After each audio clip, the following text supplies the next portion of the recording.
we will start away with the lecture. So we all have done till question number 8. Question number 9 we all are starting. Now in this question there are two new things. One of them is normal idle time and there is normal loss of materials, and there is something else also. Let's try to be reading the question, then we'll try to be talking further. Okay, question number 9 please. In absence of the chief accountant, you have been asked to prepare a month's cost accounts, okay, for a company which operates a batch costing system. Underline the next word, fully integrated with the financial accounts.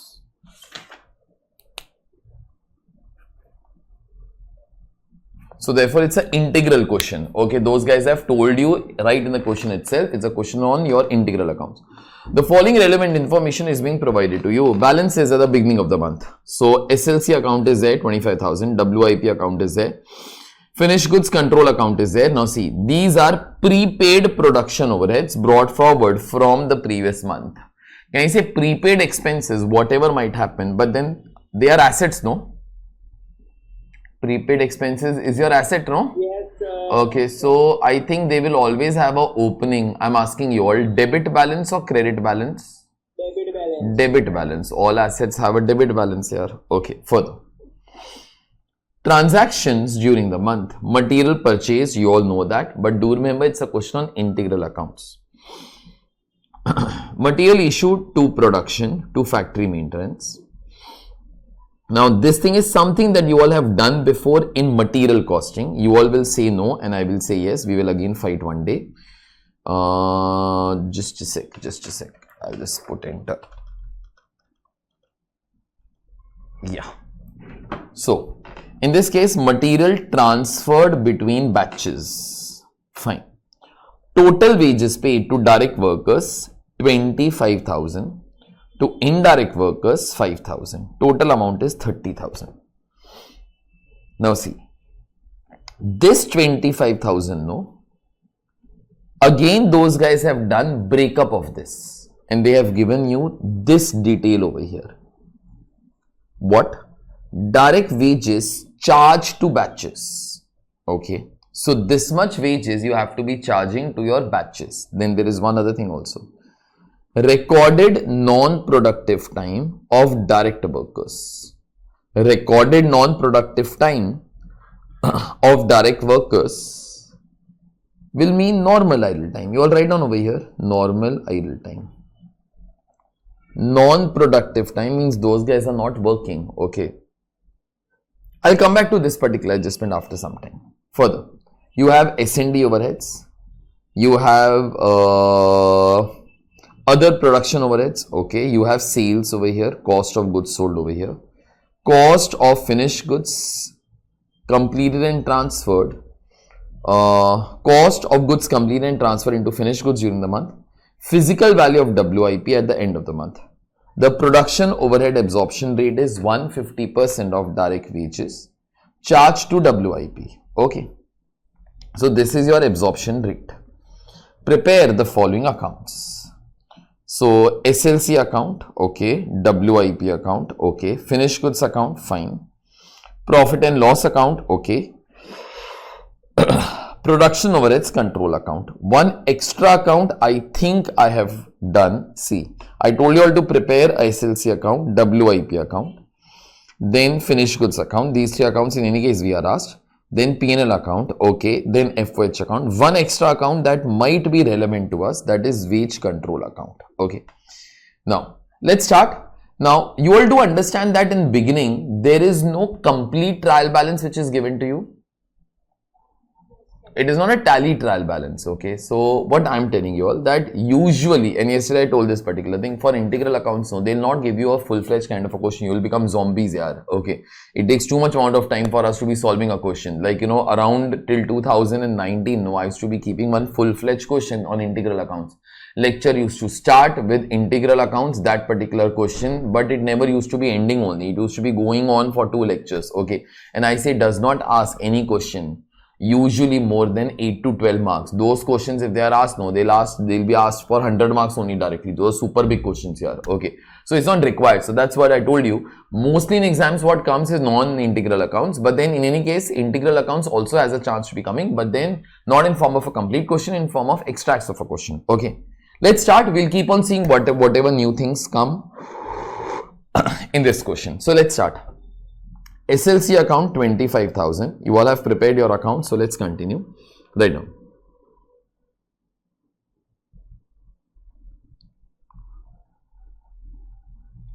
$25,000. WIP.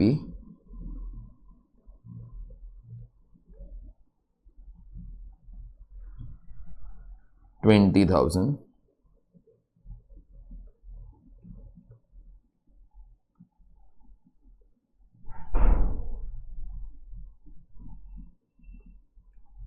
$35,000.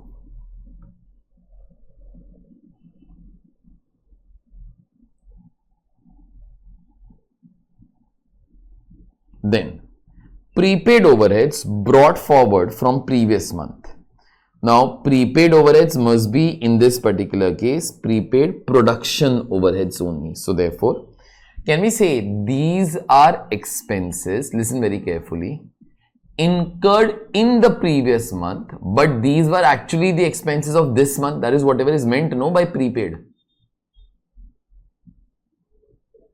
What do you mean by a prepaid expense? Just asking. If suppose I prepay something in this particular period, so it is next period's expense which is paid in this particular period, no? Yes. Now this is reversal of that. Okay, it was an expense paid in the previous period, but can we say it's the expense actually of this particular month? Yes. Okay, so do one thing. Can we say on debit side we always write down all actual overheads? Is that all okay? And on credit side we write down all, speak further, absorbed overhead. So therefore this 3,000 rupees might have been paid in the previous month, but then it is the expense of the current month here. Okay, so therefore in any case it is an asset, so therefore has to be coming on the debit side, no? So write down over here,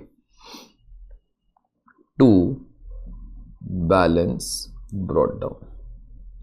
Now those guys in this particular case, no, have given us this particular thing. Okay, prepaid production overheads brought forward from the previous month. They have given us this particular thing. On top, no, those guys have told that it is integral accounts. You all will understand now. Even if it was not told that it is integral accounts, I guess it is quite good amount of common sense will be integral accounts only. Else prepaid production overheads will not be coming, no. Beta, your prepaid expenses is your balance sheet item, no. So therefore that thing would not have come only in this particular case. If it was your non-integral accounts, then it would have been going in your GLA account itself. Okay, now see. So we don't have complete, sorry? Can you explain again how we treated the 3,000? Sorry? Can you explain how we treated the 3,000 rupees? It will come in some time. We will just talk about it again. Okay, so we'll come again. Okay, further. Transactions during the month were materials purchase 75,000. You all can pass your entries, please. So therefore SLC account debit 2. Should I write down the word creditors or GLA? Creditors 75,000. Further, then materials issued to production. So therefore the entry of this will be WIP to SLC. So therefore come over here on the credit side, write down by WIP. This figure will be 30,000. Come over here, write down to SLC. This figure will be 30,000. Then further, materials issued to factory maintenance. Entries, we all have done this thing since yesterday. FOH to SLC, no? So therefore in this particular case by FOH 4,000. So therefore FOH account debit side 2. In this particular case SLC 4,000. So On the debit side, we are going to be recording all actual overheads. As I was saying, obviously these are the overheads of this particular period. Even 3000 rupees is the overheads of this period only, although it was paid for in the previous period. Okay, but in any case, it's an expense, and in any case, it is prepaid expenses. It's your asset, should be having a debit balance. Okay, now that's it. Further, now everybody will try to tell me this, because if you say wrong, okay, very easy for me to be proving that you all have done this thing before, but your memories are too sharp actually, and you don't remember anything. Now, tell me, material transferred between batches. I can try to tell you the meaning of that. Example, we were SLC. We keep the raw materials. I issued the material for some particular job, but it was not suitable. That job transferred it to some other job where it was suitable. You tell me, in such kind of cases, what will be the entry? If suppose in this case there are two jobs, I issued it to job 2 and it was from job 2 it was transferred to job 3. Can you say entry will be job 3 account debit to job 2? Okay, but one thing, can we say all jobs means your WIP account? Are we maintaining separate job accounts? Like we all had done in one of the questions of absorption costing, job 23, 24, 27 and 29. Are we maintaining different accounts for different jobs? No. So there is only one common account for all of the jobs, and that is nothing but your WIP account. Okay, now everybody will tell me material transferred between batches. What will be the entry of this?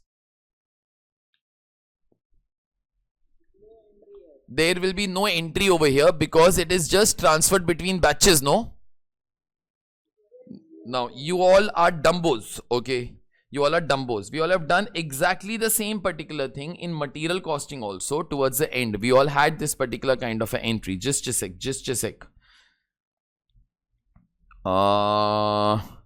In one of the questions, you might have written in your textbook. Once I'll tell you, you take out your books over there and then you all try to be doing it if I will be able to get that question. If I can't get that question, then I'm sorry.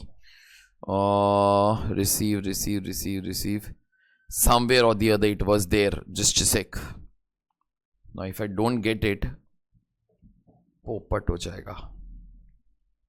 You all, here.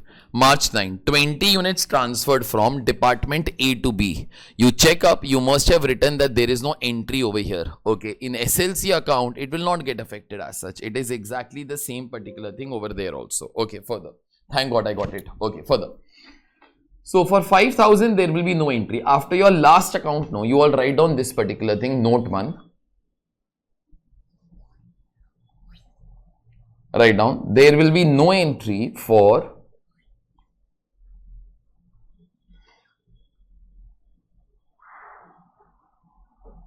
materials transferred between batches.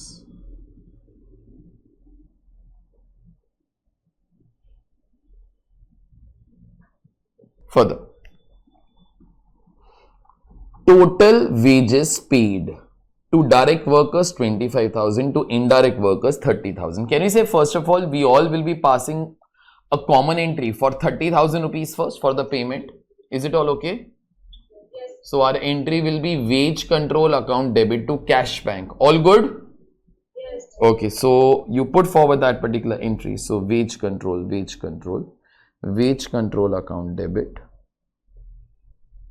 to cash bank 30,000. Cash bank account we have not been asked to make, so hence we are not interested. Further, now see, out of 30,000, no, what I'm going to be doing, listen. I'm trying to be talking of this particular part first. Tell me, wages of indirect workers go where, beta? FOH. So therefore you all write down by FOH. In bracket, please write down indirect wages, because something more after some time will be having a similar entry. So just want to differentiate. So this is to wage control.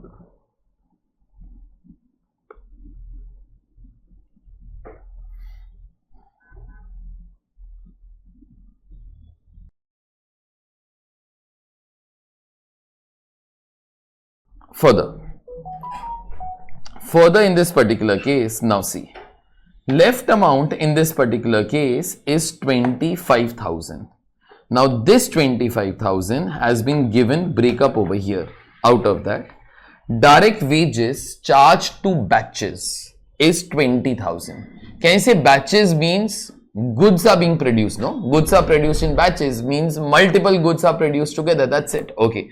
But can we say batches for us will still mean WIP account, no, where the work is going on, correct? Beta, goods, jobs, batches, all these particular things are same only. All these particular works happen in the factory only. So therefore, out of 25,000, some has told you how much you have to be charged to your goods as such, 20,000. Is that okay? So can you say this entry will be going to your WIP, no, as per the instructions of the question? Yes, sir. Okay, so do one thing. Write down over here by WIP. This will be 20,000. Write down over here to wage control, that is 20,000. Now tell me how much is left in the wage control account? 5,000. And you tell me what is the definition as per your textbook for that particular rupees 5,000, which is that line over there? Recorded non-productive time of direct workers. Now see. Now, some amount of things you should be capable, you should be able to understand whatever I am saying, because there might be two opinions in this. Listen. See. Now, this is in reference to a labor. One thing actually, like, I don't like to be discussing, but then some has asked me, so therefore I am interested now. Listen. Suppose in this particular case, a worker works in this particular case, comes to the factory for 8 hours. Okay. I told him out of 8 hours, 2 hours you are not supposed to be working. That is supposed to be your lunch break, tea break, etc. etc. He says, okay, sir. So therefore, he is actually going to be working for how many hours? 6 hours. Okay. He asked me, sir, what wage rate I'll get? I told you work for 1 hour properly. I'll pay you rupees 80 per hour. He says, okay. So therefore, if he works 1 day properly, he is supposed to be getting 480. Although this 480 is 6 hours into 80 per hour, many times we try to be treating this 480 as 8 hours in this case at the rate of rupees 60 per hour. Okay, this 480 I copied over here. 8 hours we already had over here, 60 was a balancing figure. Okay, instead of treating this 480 as 6 hours into 80 per hour, which originally it is there, many people, they prefer this particular thing. And that is what I taught you all in labor costing also. Like, that hours of labor, this same thing we all did once in overheads also. Okay, that hours of labor should always include normal idle time. Correct? No, we did that. We did one question of that particular type, that workers get paid for normal idle time. You have to remember that question, that there were 8 workers, there were 8 machines, but then there were 6 workers. Yes, sir. Okay, you don't remember anything. Listen. So in this particular case, we follow this particular system in costing always. Okay, whereby we write down the hours. Okay, which include normal idle time. Okay, so this is the system that we all try to be following. Some people try to think like this and become very sad. Sir, why the hell you are paying him for 8 hours when he only works for 6 hours? Arey, if I will write down at the rate of 6 hours, tell me what wage rate will I write down? Speak no. If I will pay him for 6 hours, what wage rate will I write down? 80 per hour. Okay. If I'll write down 8 hours, what wage rate will I write down? 60 per hour. Can we say in both the cases, the guy will be getting 480, no? Yes, sir. Okay. But usually in costing, we have been told this particular thing, that like, you try to follow this particular notion. Okay. I don't have a problem. Okay. Now see, based upon this, if I try to construct a wage control account, can we say at the end of the day, you are going to be paying that guy 480 rupees? There is no confusion of that, right? Okay, so you pay him rupees 480. Now, tell me out of 8 hours, that guy has worked for how many hours? 6 hours. So therefore, some people say this particular thing, that whatever might happen, 6 hours into 60 in any case should be going to WIP account only, because workers are working for producing the goods. So therefore this cost has to be charged to the goods.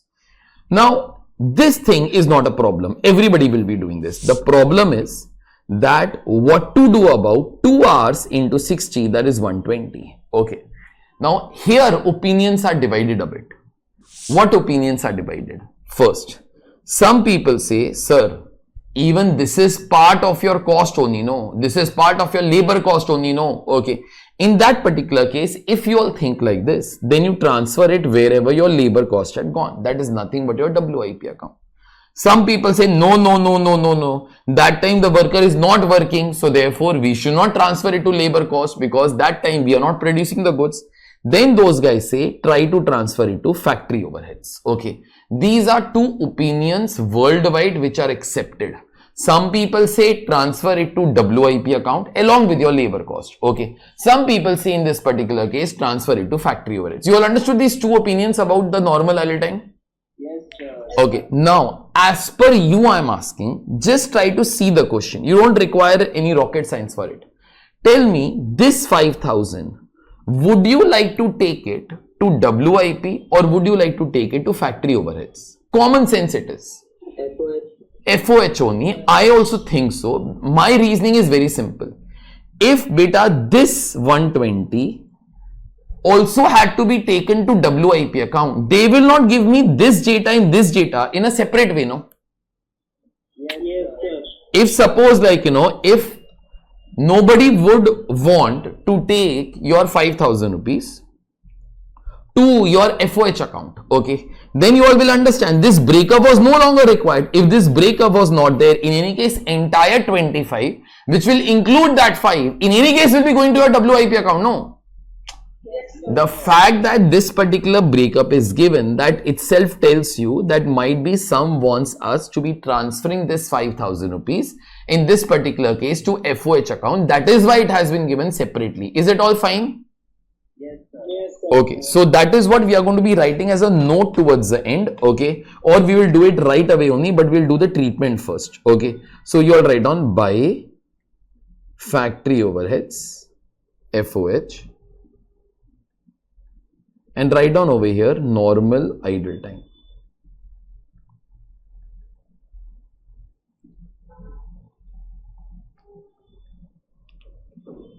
Come over here, write down to wage control 5,000. Now, do one thing. You will write below this. Write down, please. You have infinite place, no? So below this account. Yes, sir. Okay. So write down, please. Write down. Working note 1. You all had written a working note 1, no? Yes. Now working note 2. Sorry. Write down. Normal idle time.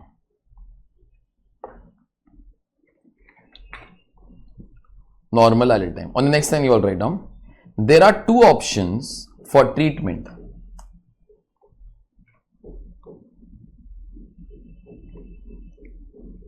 Of normal idle time of the workers. Next line A. Transfer it to WIP account and therefore treat it as direct wages only.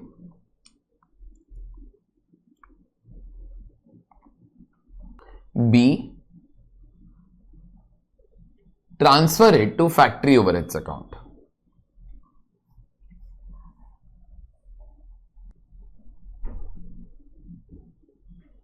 On the next line, you all write down the fact that in the problem,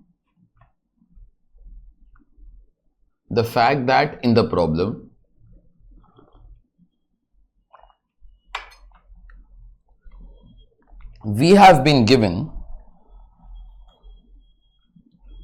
normal idle time separately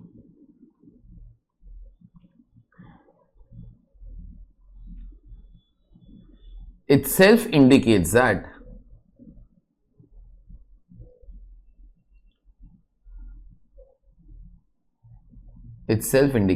we should transfer it to factory overheads.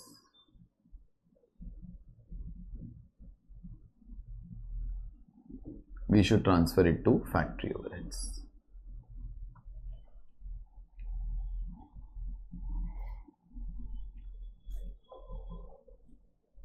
Job done. Listen. Now, till here I have finished. Now, I am not making those accounts which I think are simple, but you got to be keeping the things in mind. S&D overheads incurred rupees 6,000. You all tell me the entry for this first.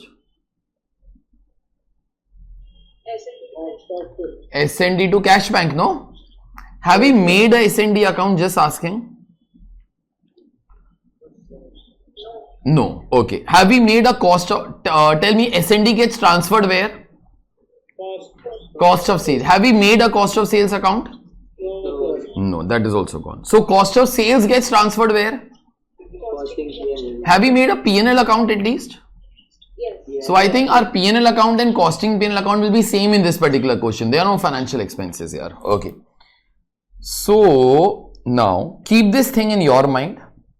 Later on, something has to be going to costing P&L account on the debit side. There will be cost of sales. Can we say in cost of sales, we will have two things. One is cost of goods sold and we will add S&D in that. Yes, sir. Okay. So just tell me first of all in the question below, do you all see cost of goods sold? Yes. Okay, so let's do one thing. Let's take up this particular thing first. So therefore your S&D will also get finished. Tell me your COGS comes in which particular account first? At least one of the accounts we all have made here. Finished goods account, no? So therefore you all write down by COGS. 80,000. Okay. From here it will go to COGS. From COGS it will go to cost of sales. In cost of sales, we will add S&D to it. Correct, no? Yes, sir. And finally, it will get transferred to cost of sales. Is it all fine? So, finally, it will get transferred to costing P&L account. Okay. So, therefore, in your costing P&L account, you can write down slash P&L account. That's okay. Write down to cost of sales 80,000 plus 6,000 is equal to 86,000.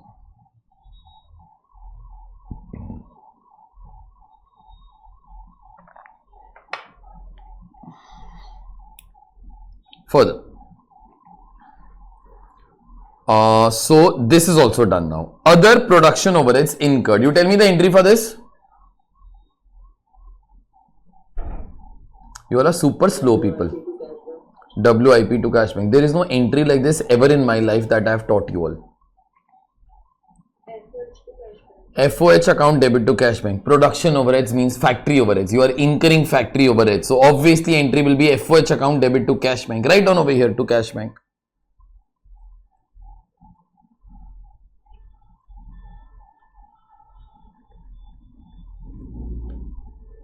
Further, sales.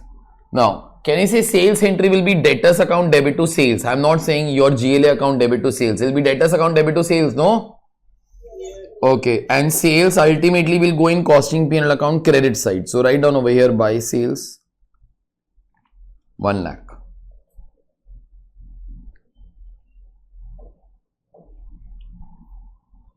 This thing is also done. COGS was done before. We are reaching the conclusion of the problem. Just be attentive now. Cost of goods complete and transferred into the finished goods during the month. Okay. Now please some boy can speak. That will be far better. Yes, sir. Okay, yes sir means you speak the entry, no? So yes sir means what I will do with yes sir? Finished goods to WIP. There is no entry such as WIP to finished goods that somebody was trying to be speaking. Beta, you complete the goods in the factory and send them to the finished goods warehouse. You don't do reverse, no? Yes, sir. You don't complete the goods and then send the goods to the factory, no yaar. Okay. So obviously your entry will be finished goods account debit to WIP. So credit side by finished goods. This is 65,000.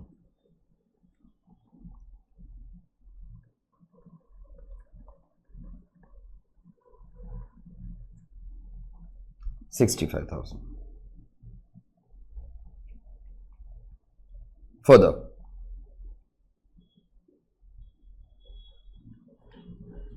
Physical value of WIP at the end of the month 40,000. Can you say this is closing stock of WIP at the end of the month? Okay, underline the word physical. I will tell you its importance after some time. So WIP account, last line please write down, by balance carried down 40,000.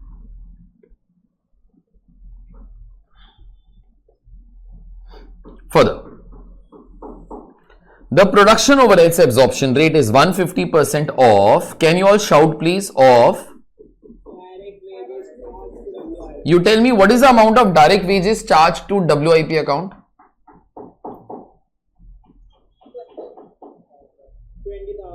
20,000, no, not 25,000, so 20,000 rupees, no. So 150 of that will be nothing but your factory overheads absorbed. Tell me what's the entry for absorbing factory overheads?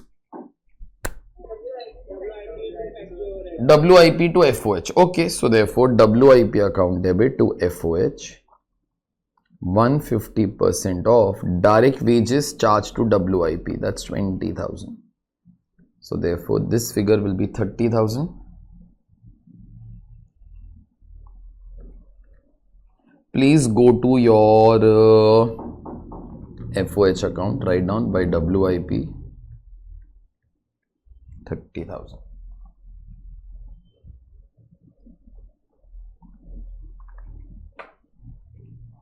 Done. This figure is also done.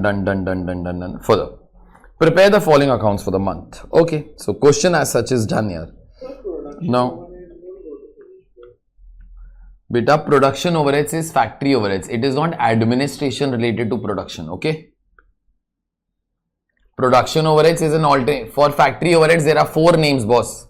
Factory overheads, works overheads, manufacturing overheads, production overheads. Okay, so production overheads is factory overheads. It is not administration related to production. There was nothing like that in this question. Okay? Yes, sir. Okay. Now, we got to be closing the accounts. Just a sec. Have I missed out something? Is any entry still pending from my side? Just a second, please. Materials purchase is done. Material issued to production factory. This entry will not be coming. 25 is done. 5 is done. 25 you all have done as I told. S&D is done. Other production overhead, sales, this physical value. Okay, this is all done here now. Okay, so I think in SLC account this should be your balancing figure. Get me this figure please.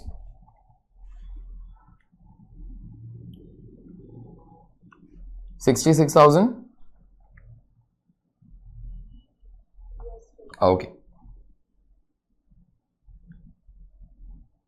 Now see, listen. Now this is the only time that you will require my help for closing. Listen. In WIP account, if you will try to think on debit side, beta everything has come, no? Just think once. Maximum 4 things come beta on the debit side. Direct material, direct labor, direct expenses, factory overhead. There are no direct expenses in this particular question. Okay, so can we say all your 3 expenses have come, no? Okay, on credit side, your finished goods have also come. Your opening and closing stocks have also come. So therefore, your account should tally only, no? Yeah, that's what I try to be thinking. You just try to check, does it tally? No, it does not tally. Okay. Which side the balancing figure comes? Debit side. And that balancing figure is how much beta? 5,000. You write down 5,000. Now, yesterday we all did that big question. First question that we all did yesterday. WIP 1, WIP 2, WIP 3. In that particular WIP account, there was abnormal loss, no? Yes, sir. Okay. Can we say abnormal loss will come on the credit side of the WIP account? Okay. If balancing figures comes on the debit side, it will be abnormal gain, no? Okay, and I do get a hint by that because no, those guys have written physical value of WIP at the end of the month. This particular figure, no, they got by physically counting the stock. Okay, when they must have counted the stock, they realized that we have higher stock. okay, because we counted it. It must be correct only, but when we counted it, we came to know that that particular amount is more, okay, as compared to what it should be. So therefore, the difference will be nothing but extra amount, okay, of goods that we all have got. So therefore, this particular figure will be representing two abnormal gain. Now, if you get anything that you were not anticipating, can you say it is a happiness? Example, you are going on the road, you get 500 rupees note, okay. Can you say that is the amount of happiness that we all can get? We were never ever expecting that it will happen. Can we say it is your profit, no? Yes, sir. Okay, so therefore you should transfer it to costing P&L account. Yesterday, one sec. Yesterday, abnormal loss also after deducting the scrap value. We took it to costing P&L account, no? Yes, sir. Okay, so therefore your abnormal gain also will be going to costing P&L account. So, by abnormal gain, how much was the amount, beta? 5,000. Yeah. Okay, so this is all done. This is all done. Now, finished goods. Tell you one thing, in finished goods account on debit side, one thing that comes, that is 2 WIP. One more thing that can be coming, although it is not there in this particular question, is what? Admin related to production, but it's nowhere there in this particular question. Can you see on credit side, your COGS has also been coming. So I think so on the credit side, there's a balancing figure of 20,000. That will be representing what? Balance carried down. No, that is your closing stock, beta. I guess wage control account is altogether tallied. There is nothing for me to be discussing also. Now, yesterday also I told you costing P&L account should be the last account to be closed, no? Okay, so don't close it till the time every other thing is done. That should be the last account to be closed, beta. Okay, so FOH account, you tell me which side the difference comes.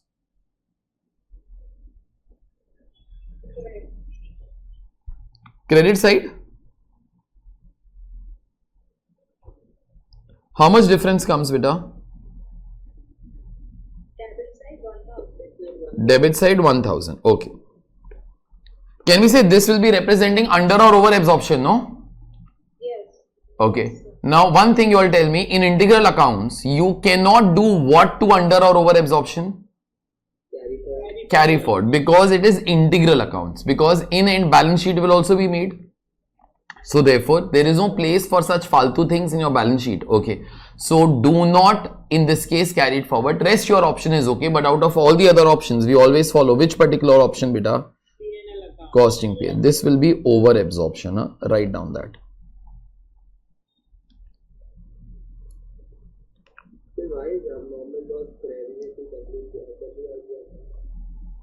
Abnormal loss.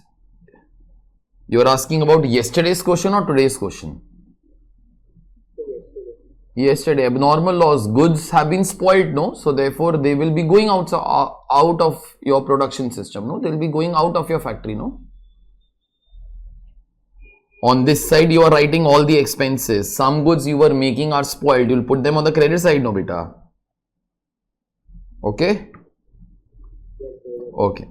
Now, this is by factory overheads. Write down over absorption 1,000.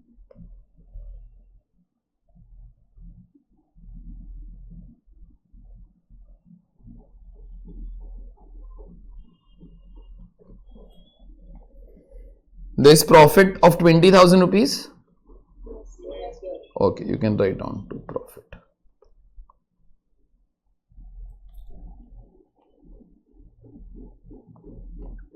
Job done.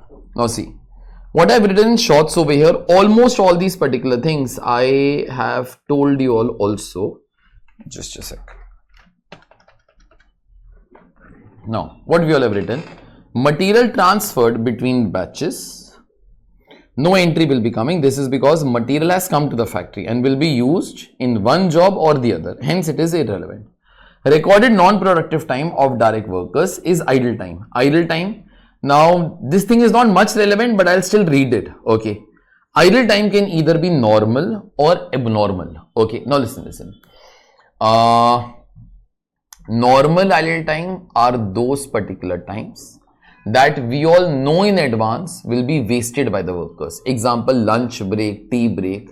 Can you say all these times company has only allotted no to them? So therefore, we all know in advance that these particular times will be there. Anything that you all know in advance will be normal. Okay, so anything that you all know in advance. Abnormal is something that we all come to know once the event is over. Okay, example, I am teaching you all, suddenly electricity goes away. You tell me that will be normal or abnormal? Abnormal. I was not anticipating. Sir, if you knew it then I will not keep today's lecture, no? Correct, no?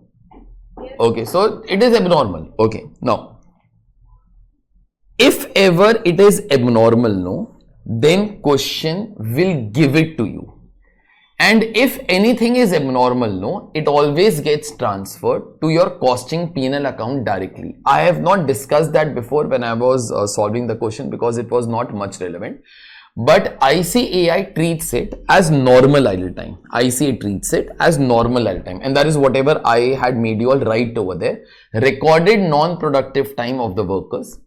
If suppose some would have written in bracket abnormal idle time, okay, if some would have written in bracket as abnormal idle time, then 5,000 rupees, everybody will tell me, we would have transferred it directly to which particular account?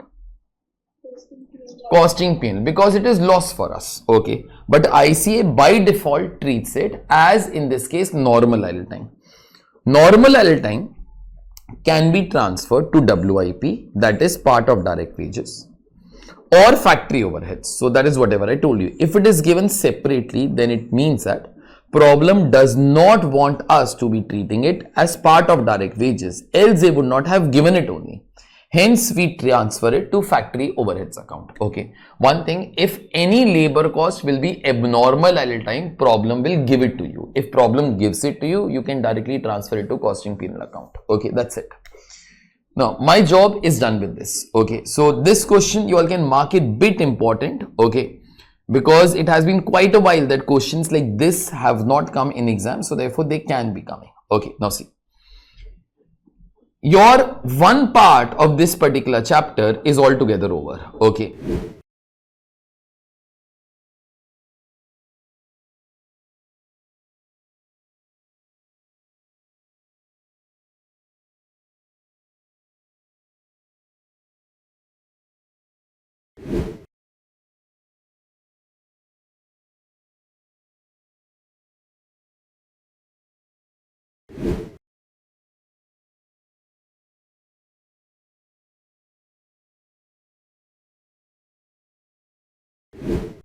Now in this case, we are going to be starting with the other part. And what is this? First of all, if I have to be doing this part now, somebody has to tell me first of all, what do you mean by non-integral accounts? We did non-integral accounts for 1.5 lecture here. What do you mean by non-integral accounts? You explain me.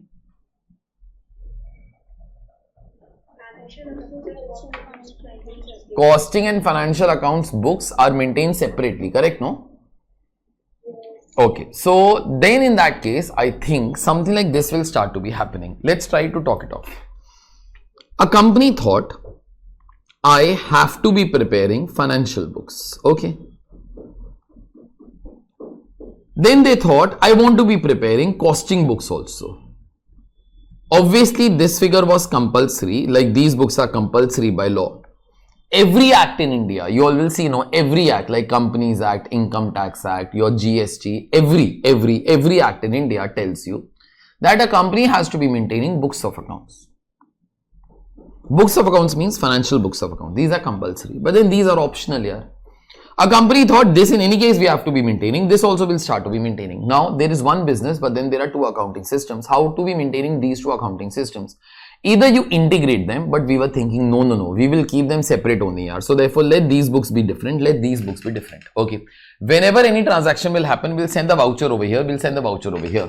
The chartered accountant will pass his entries, the cost accountant will keep on passing his particular entries.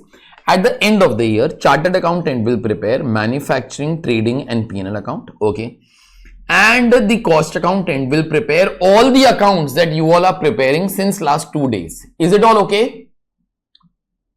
Now those accounts are nothing but your cost sheet only, beta. So you can try to be thinking either we will make all those accounts, okay, or in this particular case, you try to be making a cost sheet. Okay. In end, if you all remember, I explained you all the accounts through cost sheet only, no?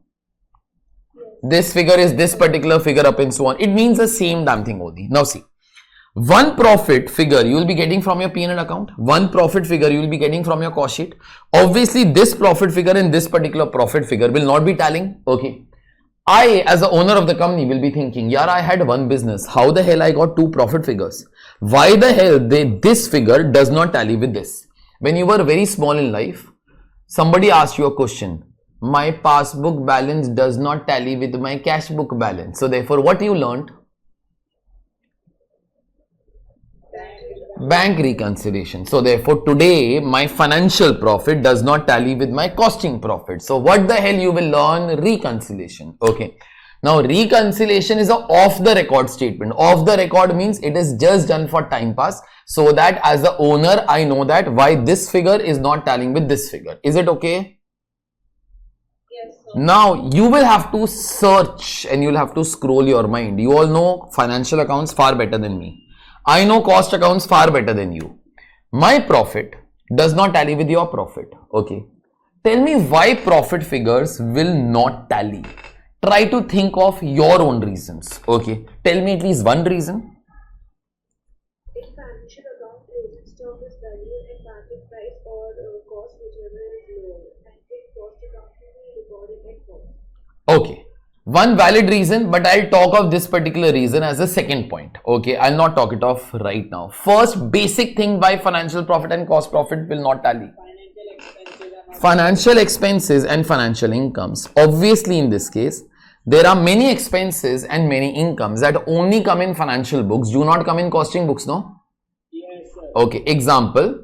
Sir, in this particular case, loss on sale of fixed assets, loss on sale of investments, sir, income tax, sir, interest, sir, donations. Okay. All these particular things only come in P&L account debit side, but we never ever record these particular things in costing because these are financial expenses. Can we say if some expenses will come over here and those expenses will not come over here, profit figures will always be different, no? Yes. Okay, this is one thing. Okay, second. Now, second, as that girl rightly said, but I'll try to make it slightly broader. Sir, there might be difference in stock valuation. Okay, there might be difference in stock valuation. Now, this point, I can try and go on for 3 hours also, to be very honest, but it will not be of much use to me, so I'll try to keep it concise. But if I have to be doing this, you will have to recall your first chapter that you all did with me, that is cost sheet. Okay, you all remember cost sheet? Okay, so you all tell me first of all, a manufacturing company will have 3 categories of stock. You tell me which 3 categories? Raw material, WIP and finished goods. Perfect. Okay, now in this case, no, listen. First of all, do you all agree that if stock figures are different, your profits will also be different? You all agree to that at least? Yes. Okay. Now, sir, why will they be different? First, stock figures as per financial accounts and cost accounts may always be different because suppose you were a chartered accountant. I asked you, would you like to follow FIFO method, LIFO method or weighted average method? Okay, you tell me one of the 3 methods. Weighted average. Okay, one thing, you should not have told me LIFO. I will kill you all because as per revised accounting standard 2, that method is no longer allowed also. Okay, so suppose you thought, sir, weighted average method is the best method. Sir, we will follow weighted average method. Okay, so you are a chartered accountant. You thought for raw material, WIP and finished goods, I'll follow weighted average. But then I was a cost accountant. I thought, no, I will follow FIFO method.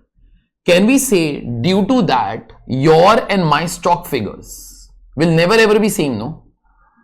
We all did in SLC account also, yaar. Okay, we made SLC account once by FIFO method, once by LIFO method, once by weighted average. Beta, answers come different, no? Okay, so stock figures will not tally. First reason, what reason? In this case, there might be method difference. Okay, there might be method difference. Method difference means a CA might follow some other method, a cost accountant might follow some other method. But usually I try to be thinking that method difference can be there, but then usually will not be there. Why? Obviously, because if I'm the owner of this particular company, I will tell my chartered accountant and cost accountant, please you all follow the same method here. Let my stock figures not be bloody different just because you want to be following FIFO or you want to be following the weighted average. Okay. There can be difference, but usually we start to think that both these guys will be following the same method. You understood what did I say? See, we are not trying to do research and development in accountancy in our business. Okay, we will do research and development in making the products. No, we will not start to be thinking it will be lot of fun. You prepare the books of accounts using the FIFO, you try to prepare books of accounts using the weighted average, and let us try to see what difference comes. Okay, a company doesn't waste time in all these stupid things. No. Okay, so therefore there can be difference, but usually we try to be thinking that this particular difference will not be there. Okay, then. So then, is there some other reason in this particular case that profit figures can still be different? Okay, now one girl told one thing very correctly, although slightly it was in incomplete way. Finished goods stocks in financial accounts are valued at cost or market price, whichever is lower. But under costing, they are always valued at cost. So therefore, if ever market price falls below the cost, can we say in financial accounts you will start to value your finished goods stock at market price? Yes. But under cost accounts you will still value them at cost only. So therefore, due to that, finished goods stock can be different. Is it all okay? Yes. Okay. Now see. I'm taking you to a slightly now higher level, and that is what I wanted you all to remember in cost sheet. Okay. Now this you all have written also. If you all will say no, I'll murder you all. Okay. You all tell me, under financial accounts, raw material stock is always valued at cost only, beta. Tell me, cost includes which cost?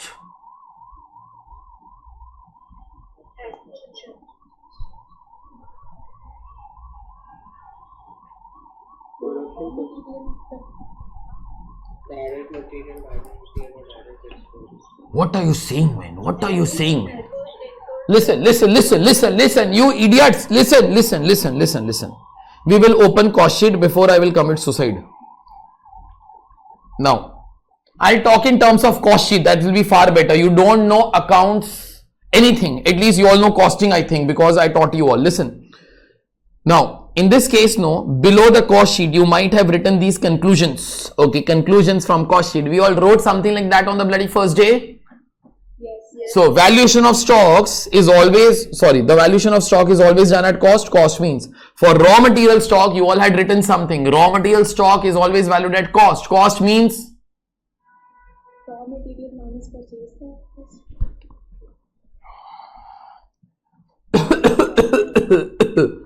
Listen. What did I tell you all on the first day? Every stock is valued at cost. For the meaning of cost, see on top of this. So this is closing stock of raw material. Closing stock of raw material is valued at cost. Cost means which cost? Purchase cost. Thank you. Okay. So something like this we all had written on the first day. Okay. Then cost sheet is there. I'll finish off that particular thing, else I'll become mad with you all. Then WIP stock. WIP stock is over here. WIP stock is always valued at cost. Now cost will include which kinds of cost? You tell me the names now. Direct material, direct labor, direct expenses and factory overheads, excluding those things. Correct, no? Yes. Excluding the administration related to production. Am I okay with this? Yes. So therefore, one sec. I'll first of all close this thing. I don't require this now. Okay.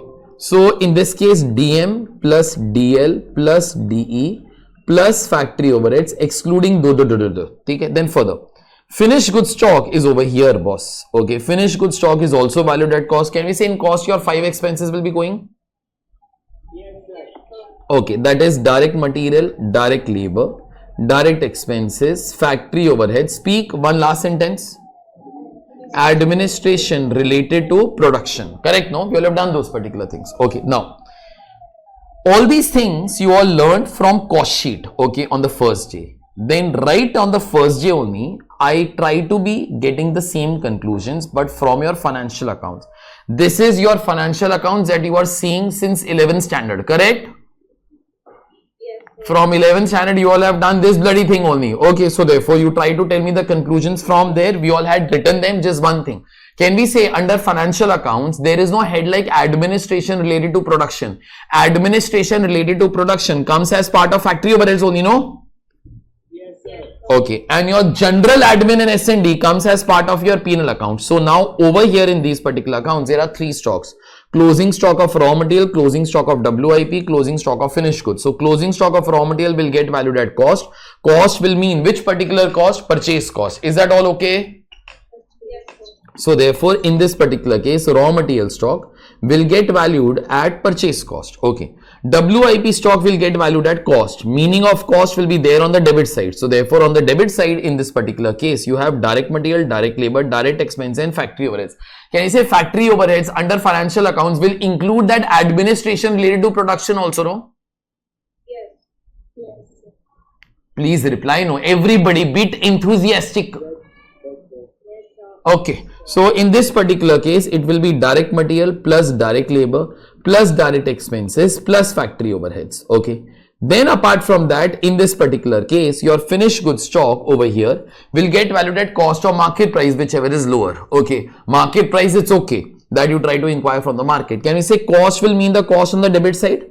Debit side means factory cost. And can we say till factory cost, you write down these particular four costs, no? So therefore, in this particular case, it will get valued at cost. Cost will mean direct material plus direct labor plus direct expenses plus your factory overheads. Okay. Now listen. Now I hope so, because else you will insult absorption costing to the core. Okay. See. Can we say your stock valuations do depend upon how the hell you will treat under or over absorption also? Why? Can we say if you are going to be following absorption costing, first amount that will come over here will be absorbed amount. Is that okay for everybody? Okay, listen now very carefully. First of all, you recorded absorbed amount. So can we say in WIP account, in WIP stock and in finished goods stock, what went inside is absorbed amount. Okay. And if you followed carry forward method. Okay, if you followed carry forward method, if you followed carry forward, can you say this absorbed amount will remain absorbed amount, no? Yes. Okay. But if you ever started to follow supplementary method, can we say over here only below absorbed amount, you will write down under or over absorption? Yes. Then can we say if you're going to be writing something over here, my stock figures over here will also be changing. We have done questions like this, no? So therefore, do remember, suppose I try to be thinking, this was my thinking. I thought that when I'm making costing books now, I'm a cost accountant, I will follow carry forward method. Okay. Can we say if I'll follow carry forward method, I will be only writing absorbed amount over here and under or over absorption will be going to the next period. Is that all okay? Okay. Can we say then in my WIP and in my finished goods stock, the amount of factory overheads that will be going will only be absorbed amount of factory overheads? Okay, but then what did I think? When I'm trying to be preparing financial accounts, no, do remember, this might come as a surprise to you all, but then it's okay. Do remember that absorption costing also applies to financial accounts, beta. You all have not learnt it since 11th standard, that's a different thing. But then absorption costing also applies to financial accounts. Only thing is that in financial accounts, no, we cannot carry forward the under or over absorption. So ultimately, you'll get adjusted only. Okay. So therefore, over here, no, what did I think? That first of all, I will write down absorbed amount. Then later on, I realize I cannot carry under or over absorption. I cannot carry forward the under or over absorption. So therefore, what I'll be doing? I will follow supplementary method. So therefore, here I wrote down under absorption over here only. Okay. Just a sec.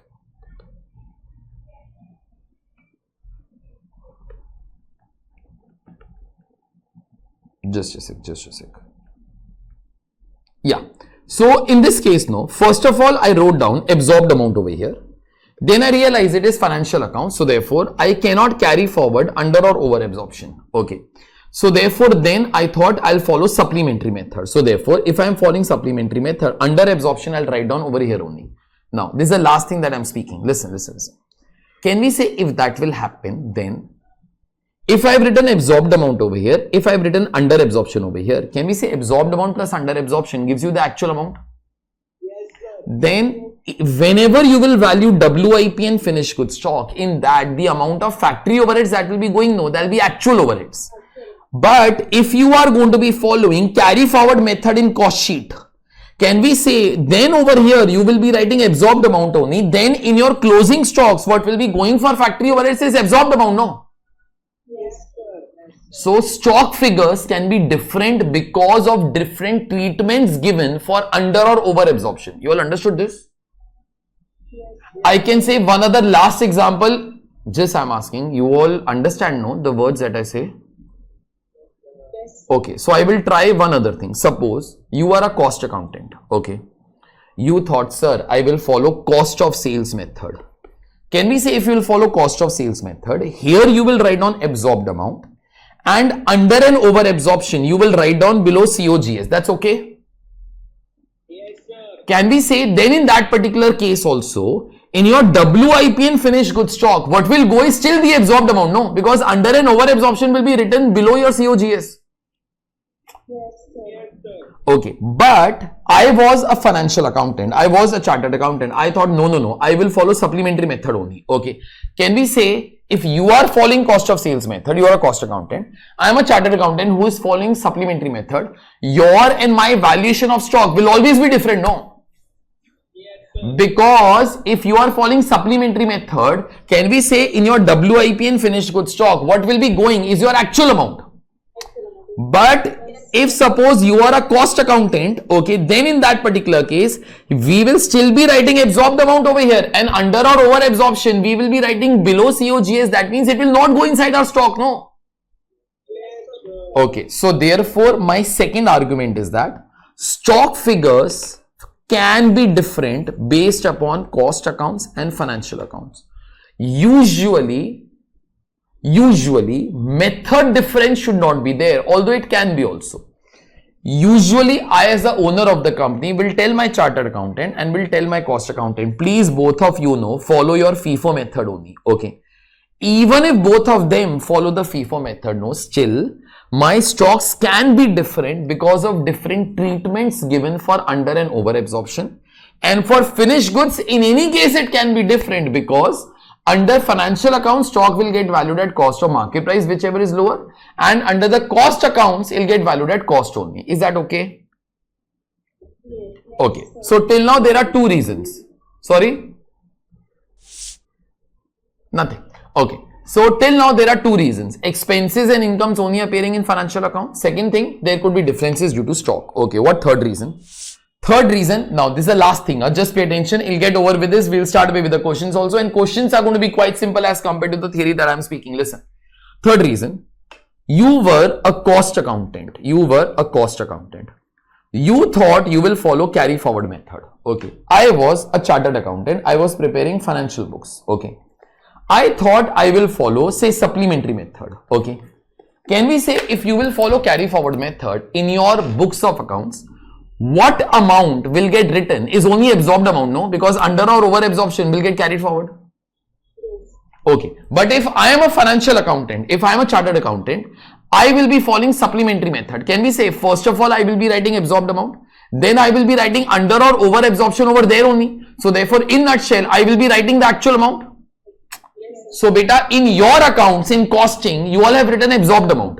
But in my books, I have written actual amount. Can we say your and my profit figures will be different because we have recorded different expenses, no?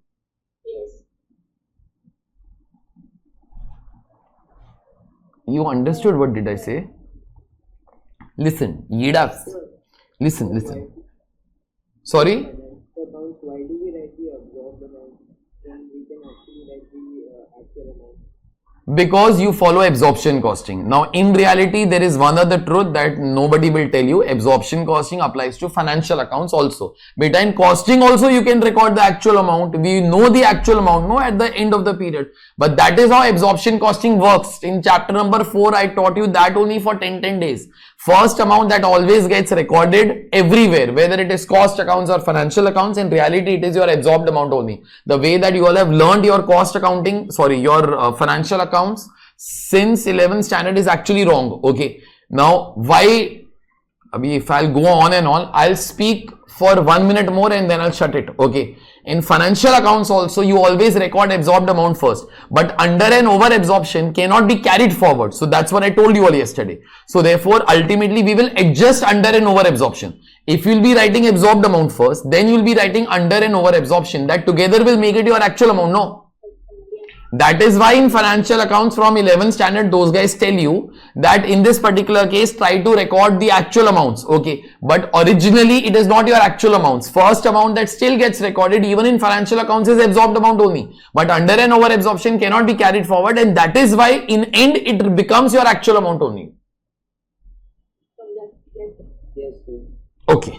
Now, it is over. Okay. It is over. So, first reason why profit figures will not tally is that in this particular case, there could be expenses and incomes which only come in your financial accounts. Second, there could be stock differences. Third, in this particular case, if in cost accounts, you will carry forward. If in financial accounts, you will follow some other method.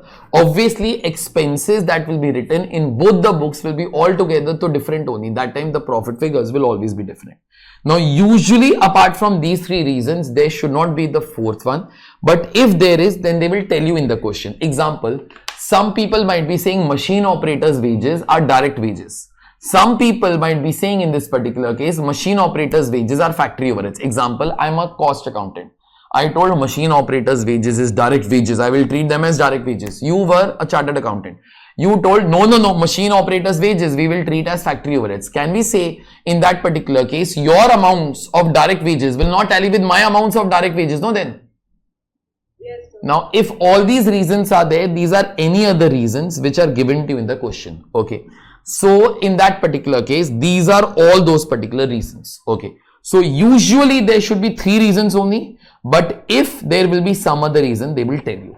Now, in any question on reconciliation, first of all, if it is asked, thank God, because you will get full marks in that. It's the easiest type of questions.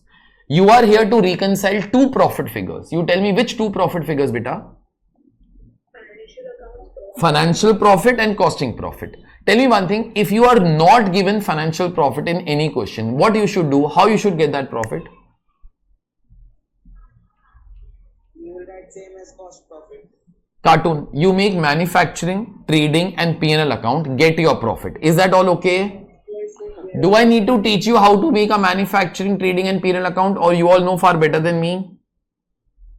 No, sir. You all know. Thank you. Second, if you are not given costing profit, how the hell you will get your costing profit? Make what? All the Either you try to make all the accounts, or if suppose some explicitly does not say no, make the accounts, please you make your cost sheet only. It is far faster as compared to making the accounts here. Okay, no lines and all, you can directly just try to make the cost sheet. So get one profit figure from there, get another profit figure from there, and then we will start to prepare a reconciliation. I am only going to be doing one question with you all, and then you will have that much amount of capability to finish off every question of reconciliation by yourself only. Okay, you all will realize that in just a while. Okay, so let's start. This is your next particular part of reconciliation that we all are doing. Okay, come over there please. Now this theory has been given. I'll tell you all at a later on stage where. Okay, but let us start. This is question number 10. Read please. The financial accounts of Dev Limited reveal the following for the first year ended 30th of June 2022. You all tell me, will be the first year of the company. What will always be zero? Opening stocks. Okay. Sales 20,000 units. Materials 40 lakhs. Okay. Sorry. Sales is 40 lakhs. Material is 16 lakhs. Labor is 8 lakhs. Factory overheads 7 lakh 20. One sec. These are which accounts, beta? These are which accounts? Speak. Financial accounts. Do remember, absorption costing applies to financial accounts also. But in financial accounts, for under and over absorption, what is not allowed? Carry forward. So ultimately, we will adjust under and over absorption only. So therefore, if we write down absorbed amount and then if we adjust under and over absorption, can we say that absorbed amount will get converted into actual amount? No.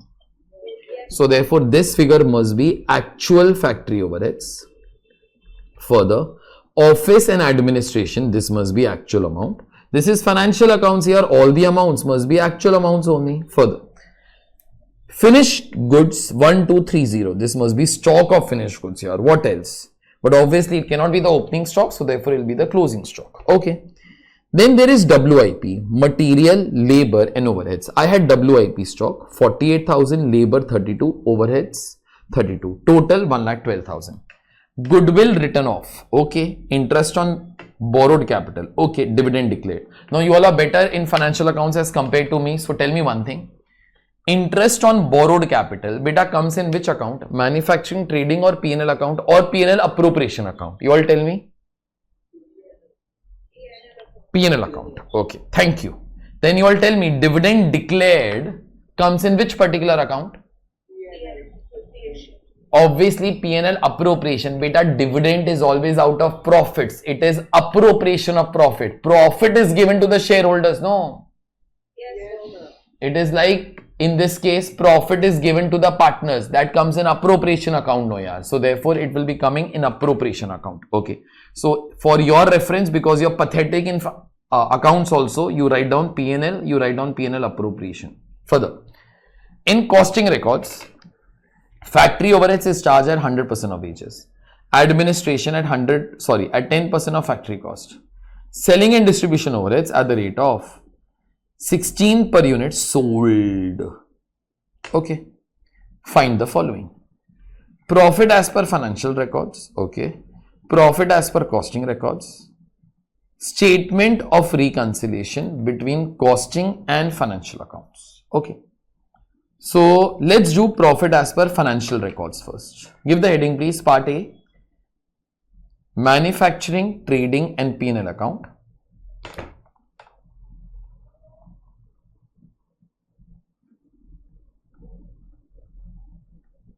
Manufacturing, trading and P&L account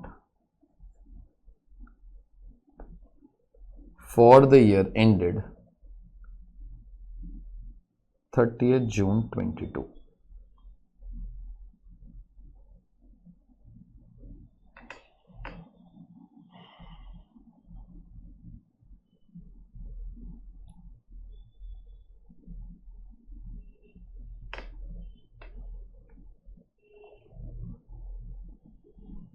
Now, let's make it up in a T format.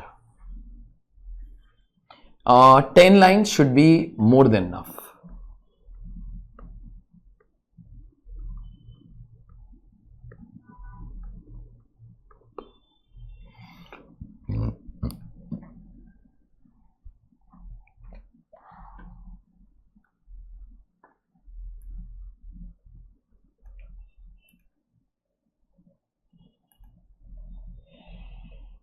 Listen.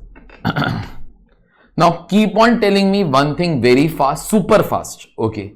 One thing before you all start to tell me.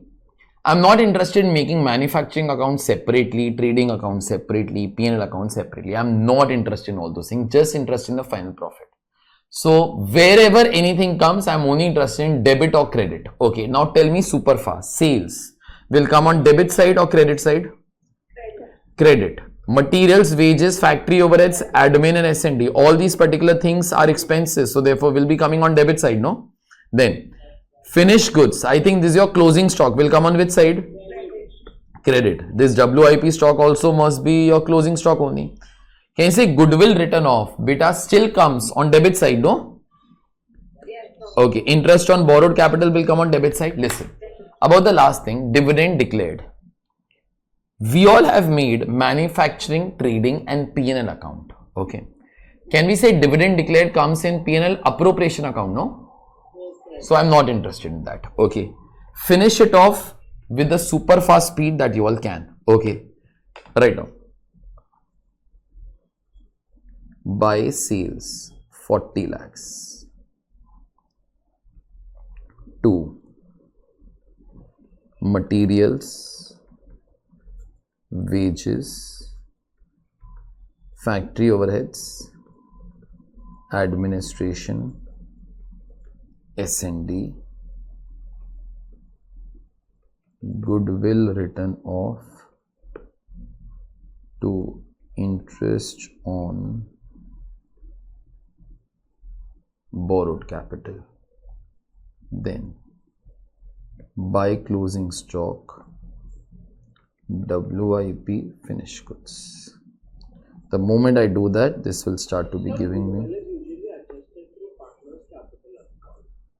Beta, all those accounting things we are not interested. It is written off. No, written off always happens through P&L account. You are not doing a chapter called as internal reconstruction or something. Okay, so not interested in all those things. Okay, goodwill written off. If you were, I think in 11th standard, we'll write it off through your P&L account only. No, typical things, a typical adjustment, we all are not interested. Okay, we are not trying to be doing accounts. It is told it is written off, so therefore it is written off through the P&L account only. Okay.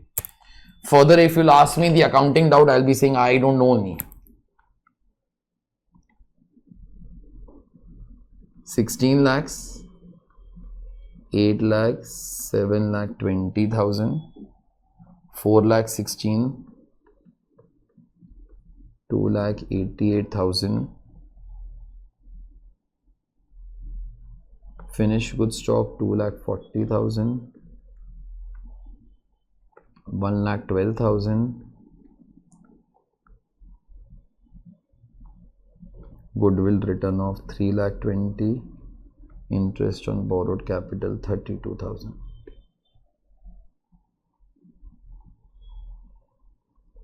Get me the net profit, please.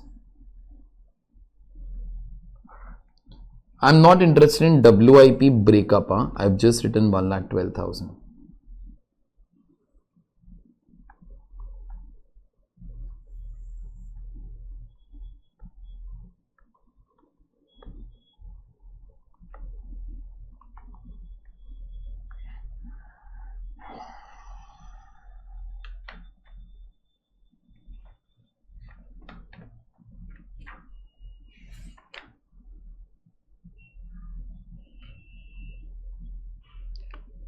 Has somebody got the profit?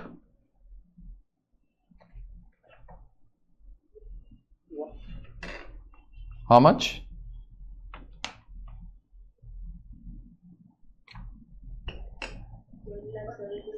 One lakh 76,000. Your half side is still remaining, no? We will use it for reconciliation. Go over to the next page. I will always want that cost sheet is there on one single page only, beta. So profit as per cost record. So therefore you all write down cost sheet for the year ended 30th June 2022. It was, no? Yeah. Now, if it was today your first lecture of cost sheet, can we say you have a habit of writing quantity produced of finished goods and quantity sold of finished goods? Yes. Okay, so we will maintain that good habit, quantity sold of finished goods.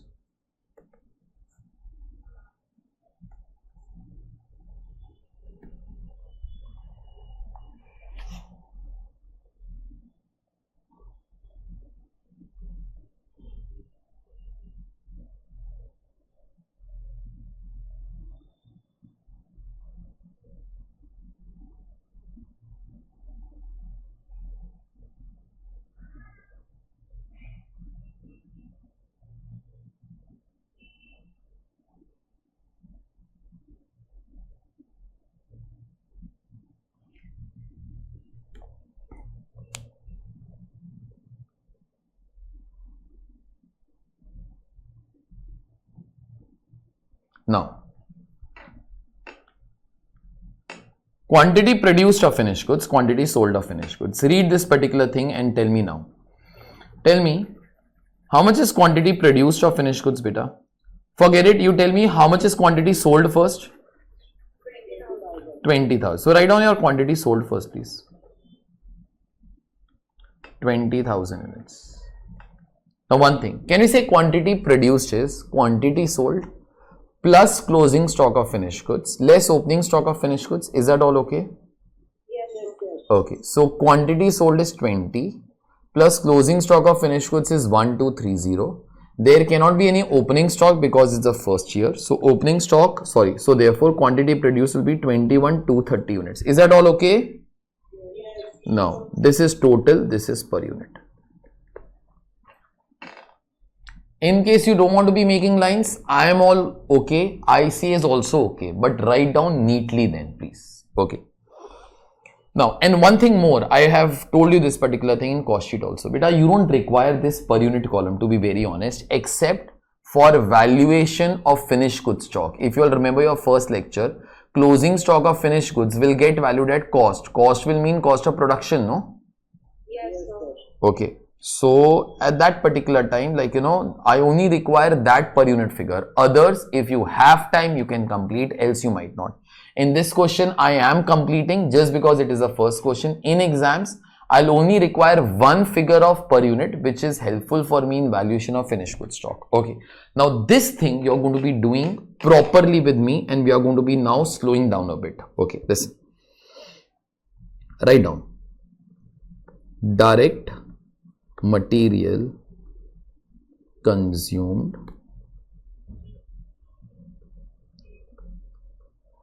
direct labor prime cost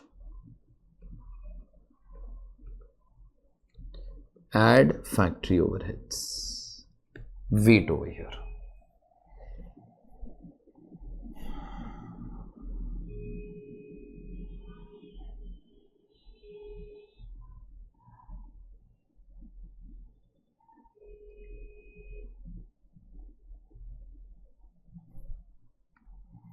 Okay, listen. See,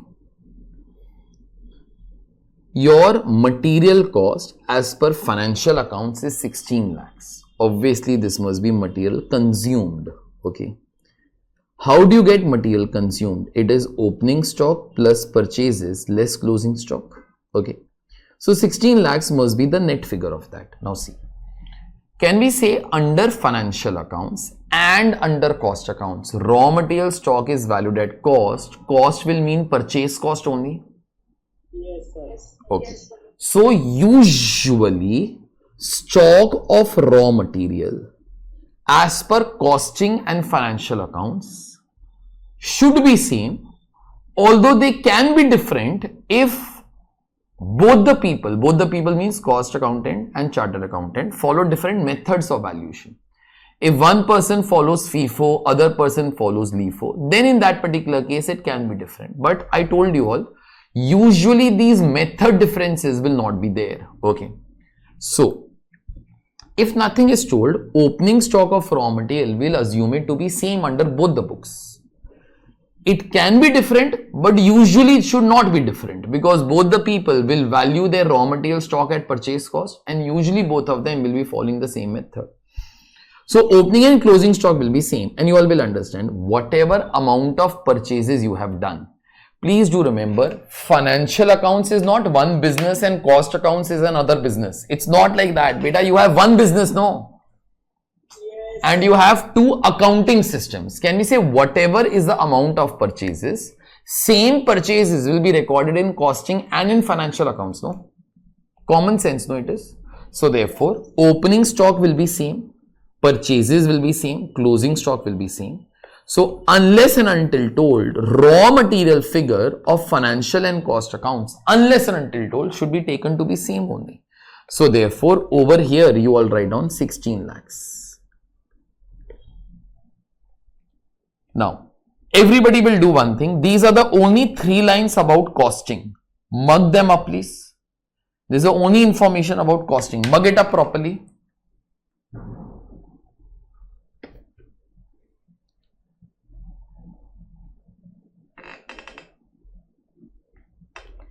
In cost records, factory overheads is charged at 100% of wages, administration at the rate of 10% of factory cost.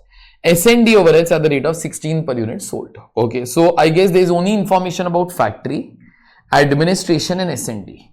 About materials, there was no information. So in any case, you assume materials should be same only. Okay, further. Beta, labor cost also, why the hell it will be different here? Whatever money you all have paid to the workers, same thing will get recorded under cost accounts. Same figure will get recorded under financial accounts also. Okay, so therefore 8 lakh. This will also be same only as such, 24 lakhs. Then factory overheads.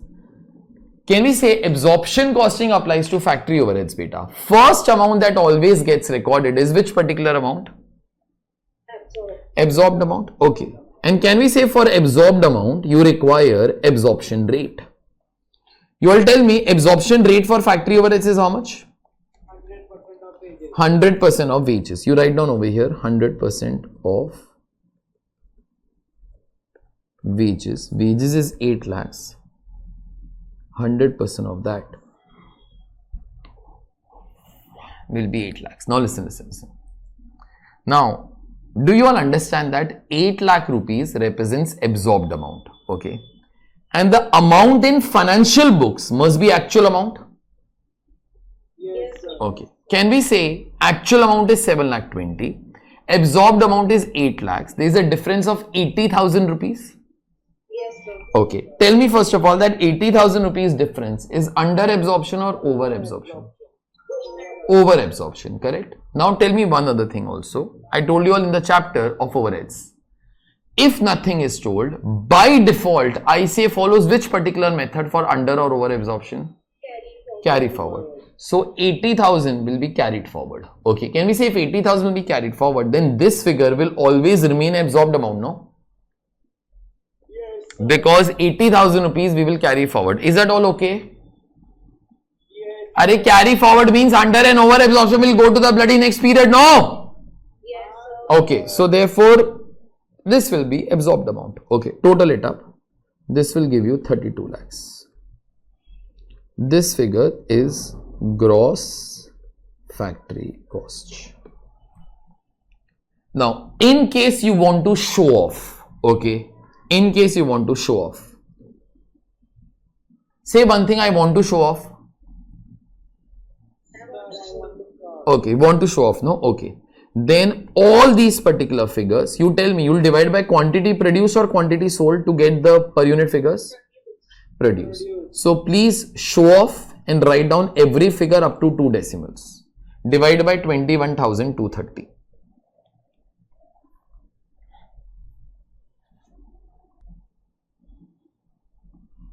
Done.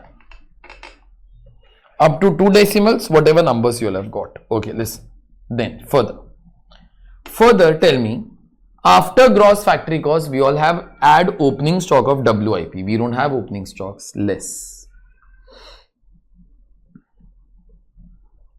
Closing stock of WIP. Now listen, beta WIP stock, you know, if it will be different, they will give it to you. Else we cannot value WIP stock. Okay, it is not possible for us to be finding out the value of WIP stock. So if nothing is told, you accept the same value as given in financial accounts. So therefore, that particular figure is 1,12,000. Please, whatever you subtract, put it up in brackets. Okay, remember your first lecture of cost sheet. To get per unit of this, you divide by quantity produced or quantity sold?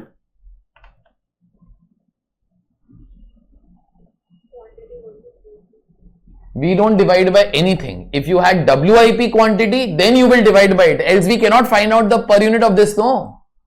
Yes. Beta, this is stock of WIP as on one day, beta. How you can divide it by quantity produced of finished goods or quantity sold of finished goods? So, we never ever find out this number only. Okay. After this, this starts to give you net factory cost. 30,88,000. Please divide by 21,230 to get this per unit figure and tell me how much does it come.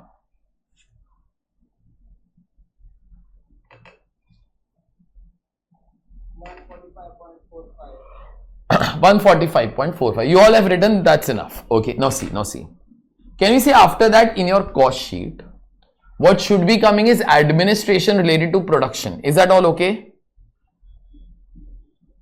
yes, sir. Okay, now you have to think Read this 4 times and tell me these admin overheads must be general admin or these must be dependent upon production. Only read this line 4 times.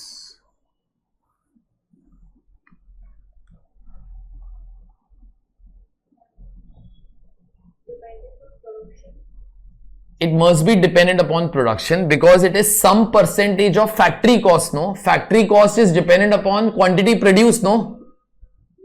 So therefore this admin must be dependent upon production only. So therefore we got one thing. If it is dependent upon production, I should write it now or below the COGS? Right now. So write down add administration overheads in bracket related to production.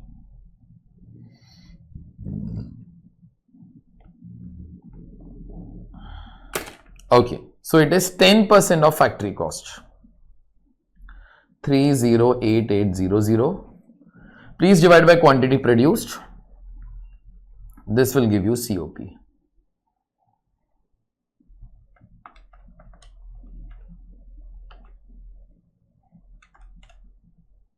So can you please tell again why are we considering the Because it is dependent upon factory cost. It is some percentage of factory cost, no? And in factory you all produce, no? So therefore these expenses must be dependent upon production. Okay.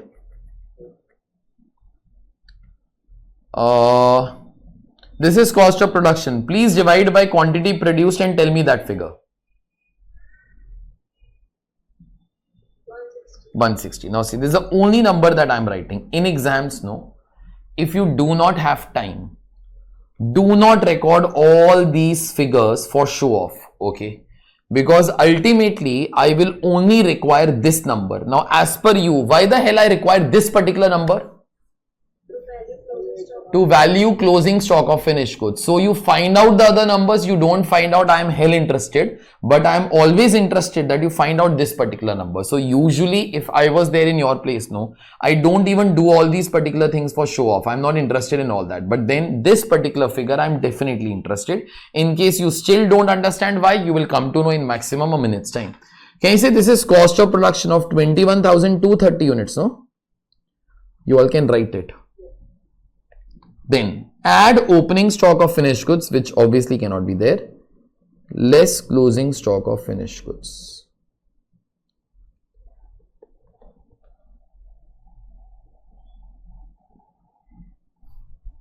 Okay, closing stock of finished goods was 1230 units.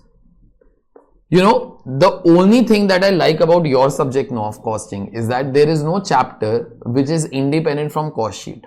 Everything starts from cost sheet, everything ends with cost sheet. Okay, so if you all know cost sheet, lot amount of your chapters start to become quite easy. Now, can we say closing stock of finished goods will get valued at cost? Can you say cost will be rupees 160, no? Yes.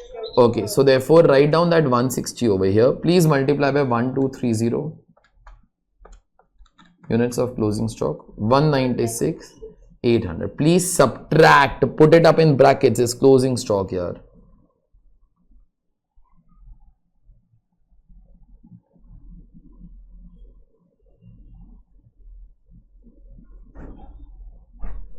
This will be cost of goods sold, that represents a cost of 20,000 units.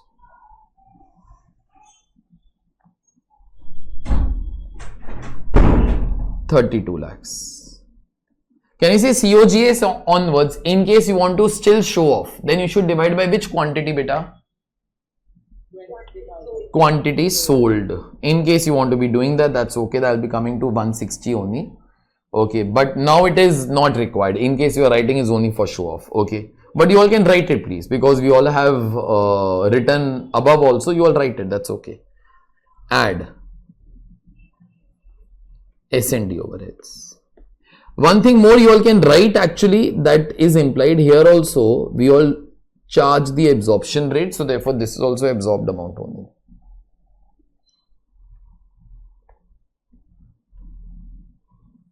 Now see, for S&D, what is told to us?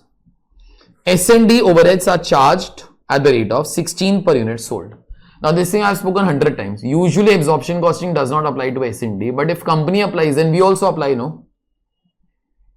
So in that case, you write down 16 per unit. Multiplied by quantity produced or sold, beta? Sold. So please multiply by 20,000.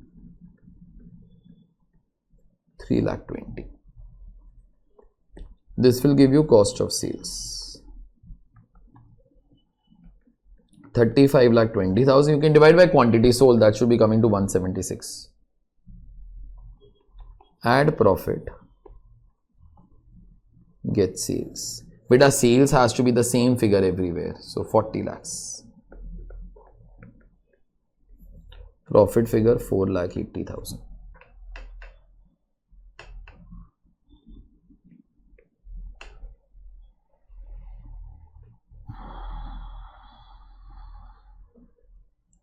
You can get the per units if you all want. Sir, I have one doubt. Yeah. Sir, WIP overhead, so in financial accounts, WIP overhead must be actual, no? But in cost sheet we write absorb. Okay. Speak again, please. In financial accounts. Okay, financial accounts. Just a sec. So over here, okay. You are saying that this WIP figure should be different? Yes. Okay. Because you are saying that in this particular case, sir, this and this should not be same, correct? Yes. Okay. Now see. In this is only for that particular girl whose doubt is coming. Other people, if that doubt hasn't come, okay, don't let it come also. I'm only answering to that girl. Your name? Nehi. Okay, Nehi, listen. In financial accounts also absorption costing applies, correct? Yes, sir. Okay, so initially we must have charged factory overheads at the rate of 100% of wages. Yes, sir. Okay, but then under an over absorption, no, I must have transferred it to the P&L account. Okay, Yes. so that is why this 32,000 will remain 32,000 only. Is that okay? That is why it is coming like that. Okay, that is why this particular figure is coming as 100% of this particular figure. Fine. Otherwise, if we had followed supplementary. Yes, then it would have been different. Then I can tell you the amount also actually. Then it would have been 90% of this particular figure because this is 90% of this. Okay. Okay. Now, other people, you forget that it is not much relevant to us. Okay, listen. This particular part is done. Now see, how much is your financial profit?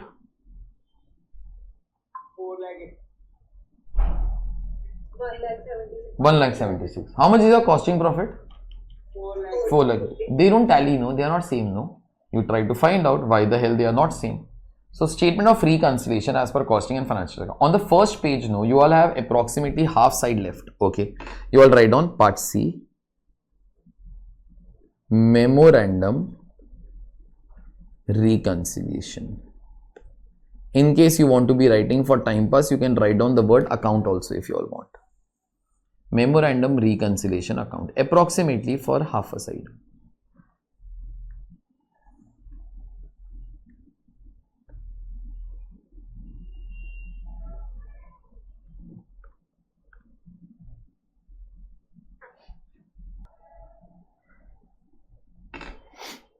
Now see, I don't require the textbook now.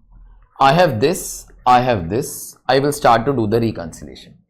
Now, whatever we are doing in the first question, I am going to be doing the same thing till end. But one thing, listen. Over here also you will write down absorbed amount.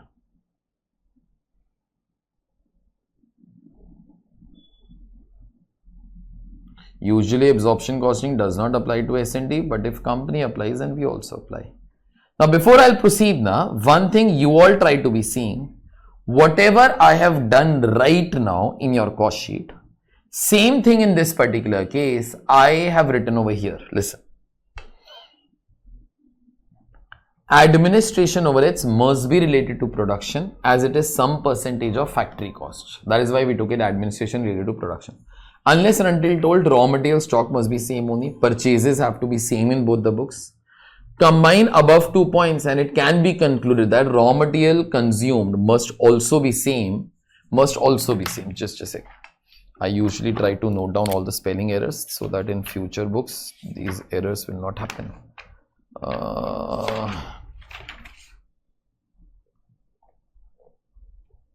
Okay, further. Wages must be same in both the books.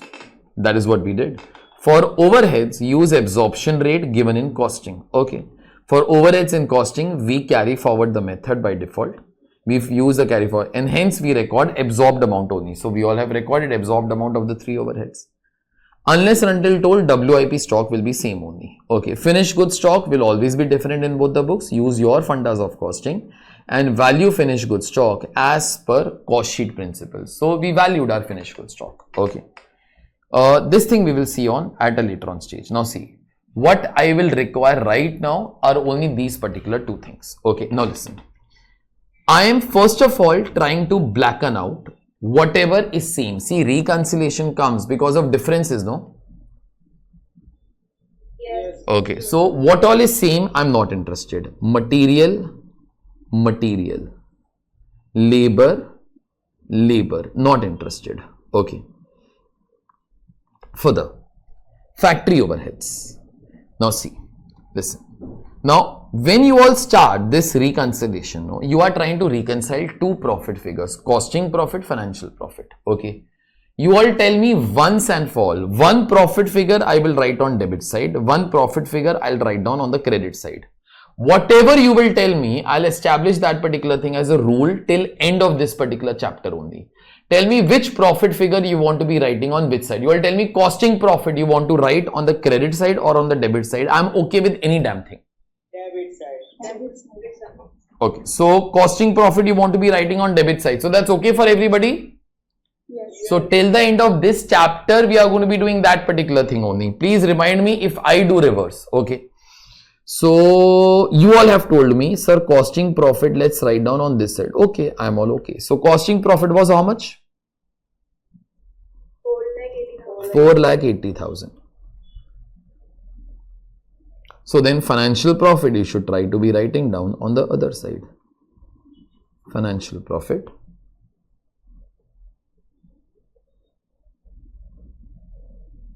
$1,76,000. Now see.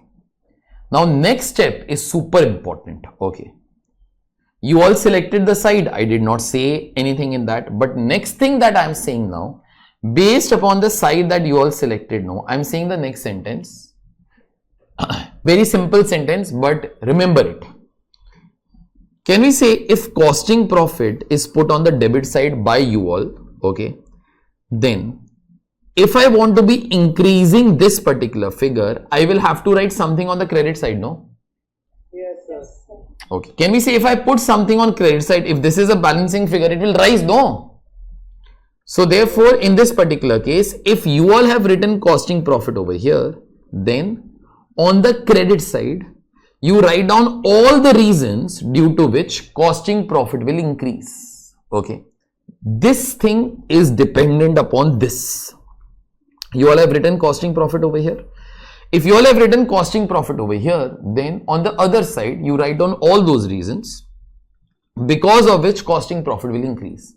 Now, either you go up in this world or you throw somebody down. It means the same damn thing, no? Yes, So therefore, either costing increase, which is exactly same as financial decrease. You write down these symbols on the right hand side. Memorandum word means rough. Okay, this is just a rough account for my information, nothing else.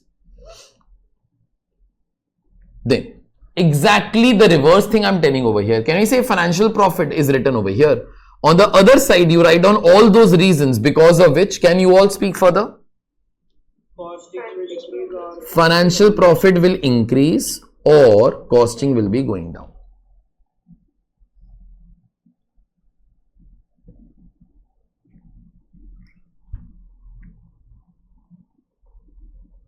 Now, till the end of this particular chapter, now everybody is going to be putting financial profit always on the credit side and costing profit always on the debit side. In some other batch, I might have done completely reverse. Can I say even if you turn the account completely like this, it will still tally, no?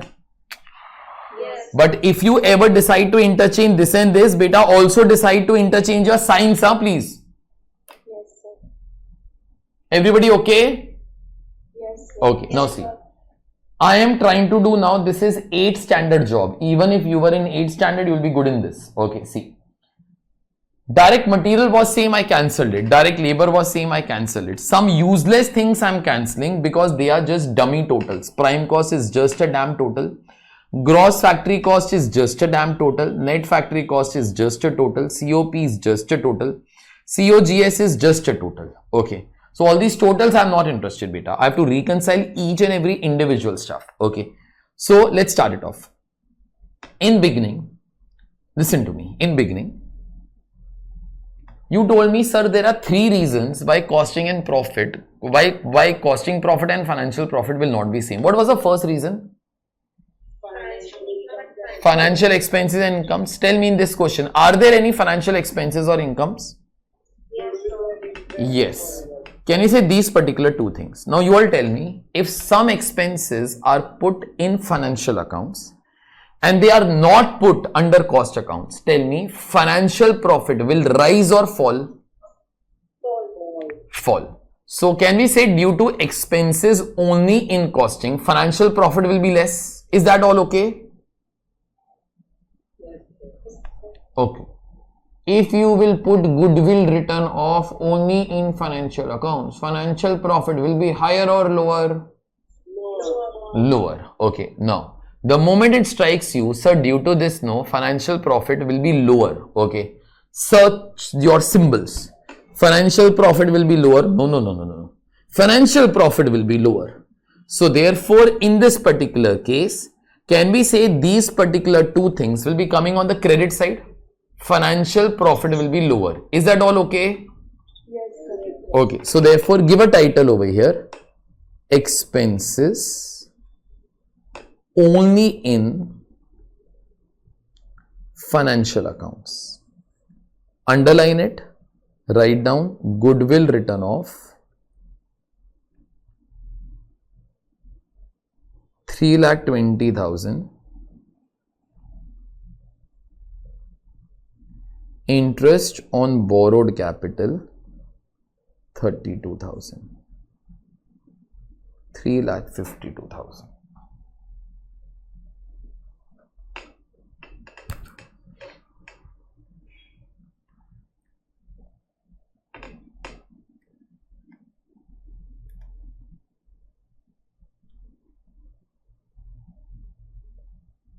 Done? Yes, sir. Okay. One sec. You tell me why the hell it came on the credit side. You tell me the reason that I explained to you. Because financial profit lower and costing profits higher. Okay. If there will be some expenses that will only come in financial books, due to that financial profit will be lower, no? Financial profit will be lower means this particular side. Is that all okay? Yes, sir. Now, if somebody says, sir, what will happen if I think reverse? Whatever you might do, it will come on the credit side only, beta. Example, some people think, sir, these expenses only come in financial accounts. I say yes. Sir, these expenses do not come in costing. I say yes. Can you say if these expenses will not come in costing, then costing profit will be higher, no? Yes. Can we say costing profit higher? Still that thing will be coming on the credit side, no? Yes.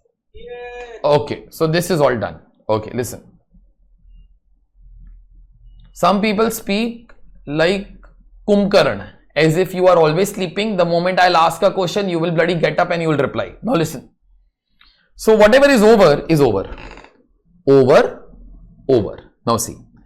There were 3 reasons why your things will be different, why your profit figures will be different. First, sir, expenses and incomes only appearing in financial books. Second, sir, due to stock differences. Now see. You all tell me WIP stock 1,12,000.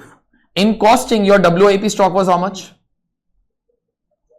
1,12,000. Can we say due to that there will be no difference, no as such? Okay, poof, you forget it. Finished goods stock. It is 2,40,000 over here and it is 196,800 over here. First of all, you all tell me this is closing stock or opening stock that we are talking of? Closing stock. Now tell me one thing more. If closing stock is higher, Profit is higher or profit is lower? Higher. Higher, no? Closing stock comes on the credit side. If closing stock is higher, the profit will also be higher, no? Yes, sir. Okay. Now, one thing. I asked you all first, this is with stock, closing stock. Then I asked you if closing stock is higher, profit is higher. You told yes. Okay. Then third question. Tell me which closing stock is higher, financial accounts or cost accounts? Financial account. 2,40,000 is more than this particular thing. Okay. Can we say if financial accounts closing stock is higher, that means financials profit will also be higher? Yes, sir. Okay. The moment I said this, you should be able to recognize which side. You tell me financial profit is higher. Which side? Debit side or credit side? Debit side. Debit side. Financial profit is higher, no? Yes, sir. Okay. You get me the difference between both of them, please. 2,40,000 and 196,800. You get me the difference? 43,200. 43,200. So you write it on the debit side, 43,200. Okay.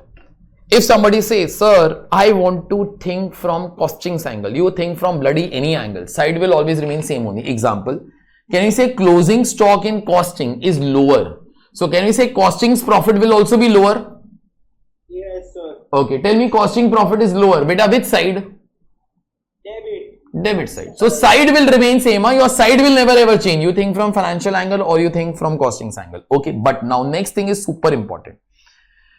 For differences of stock, you are going to be writing undervaluation or overvaluation. What words you are going to be writing? Undervaluation or overvaluation. Stock is always valued, so undervalued or overvalued. But undervalued or overvalued, that you are going to be always thinking from costings angle. Tell me, in costing, stock was higher or lower? Lower. So therefore, we will be writing undervaluation. Is that all okay? Yes. For writing under or overvaluation, I want you all to be thinking from costings angle. So therefore, over here, you are going to be writing big words like this. Undervaluation of closing stock of finished goods in costing.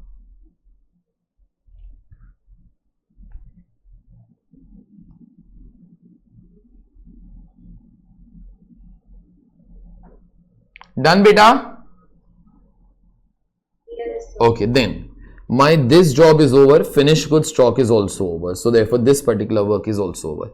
Can you say sales has to be same across both the fronts? Beta, sales is a sales that you all have done, beta. Business sales will remain same, no matter which accounts you follow here. So I'm cancelling out sales also. Okay, now what is left is this, this, and this. What is left is this, this, and this. I'll start away with factory overheads. Can we say factory overheads? This is absorbed amount and this particular figure is actual amount. The difference is under absorption or over absorption? Okay. Now the difference you all tell me first of all is under absorption or over absorption? Over absorption, because absorbed amount is higher, no? Yes. So therefore in this case it is over absorption. Okay.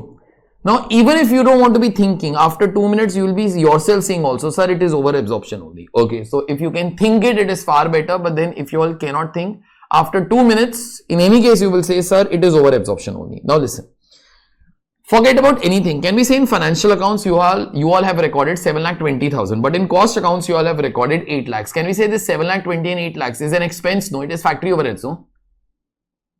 Yes. Okay, you all tell me, if expenses are higher, profit will be lower. Is that okay for everybody? Yes, sir. Yes, sir. Okay. So tell me which expenses were higher, boss? Financial accounts or cost accounts? Cost account. Beta, in financial accounts it is 7,20,000. In cost accounts it is 8 lakh rupees. So therefore, where are the expenses higher? Cost account. Cost accounts. So can we say in cost accounts, if expense is higher, profit will be lower, no? Yes. So whose profit will be lower? Can we say cost accounts profit will be lower? Arey, speak no yaar. Speak no. Yes. Cost accounts expense is higher, so cost accounts profit will be lower. Is that okay? Yes, sir. Okay, the last thing I'm asking, if costing's expense is higher, costing's profit will be lower, which side will it come? Debit side or credit side? Debit side, no? So therefore, in this particular case, this figure will be lower. What is the difference between both of them? 80,000. 80,000. Write down 80,000 over here. Now, and if you want to be writing some words over here, which you will have to be writing whether you want or not, then these are overhead differences. Overhead differences means this is under absorption or over absorption. In case you want to be thinking again, you all can. Your answer will always be over absorption only, or I can simply try to tell you all, if in costing amount is higher, it will be over absorption, no? Because in costing we write down the absorbed amount. That means absorbed amount is higher, so it is over absorption, no? Yes. Or simply you can start to be thinking, sir, we will think from costings angle. If you will think from costings angle, if costing expense is higher, it will be over absorption. So write down over here, this is over absorption of factory overheads in costing.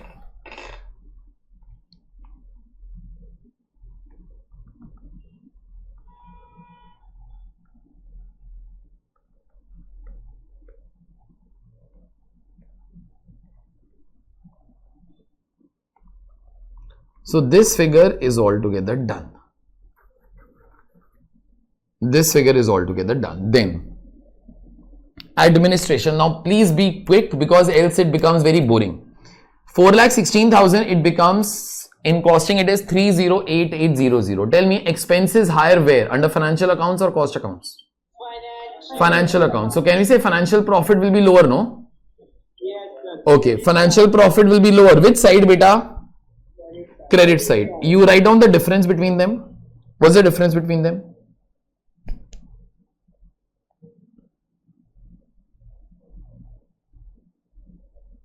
Speak, no, what is the difference?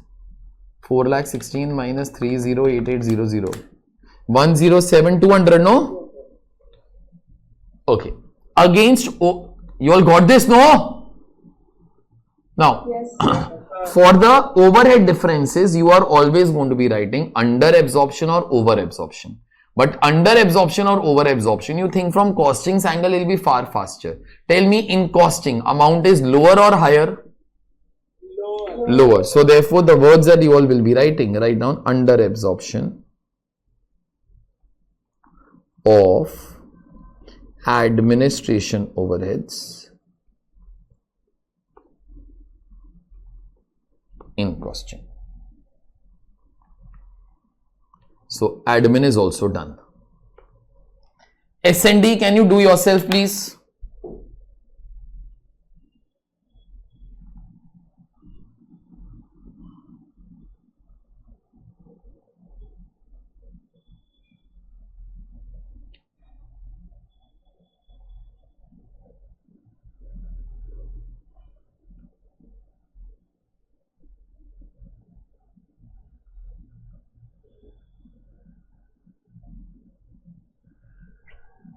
S&D difference is 32,000. Where have you written 32,000? Debit side or credit side of the reco account?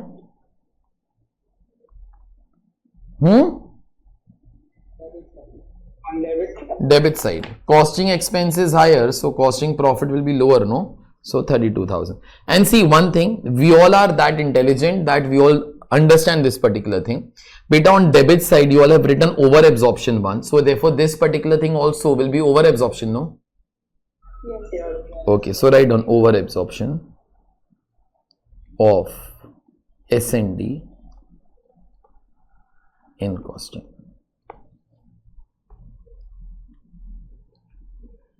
So everything is blackened out. Everything is over that we had to be doing. Okay, take somebody's name. It should tally right now.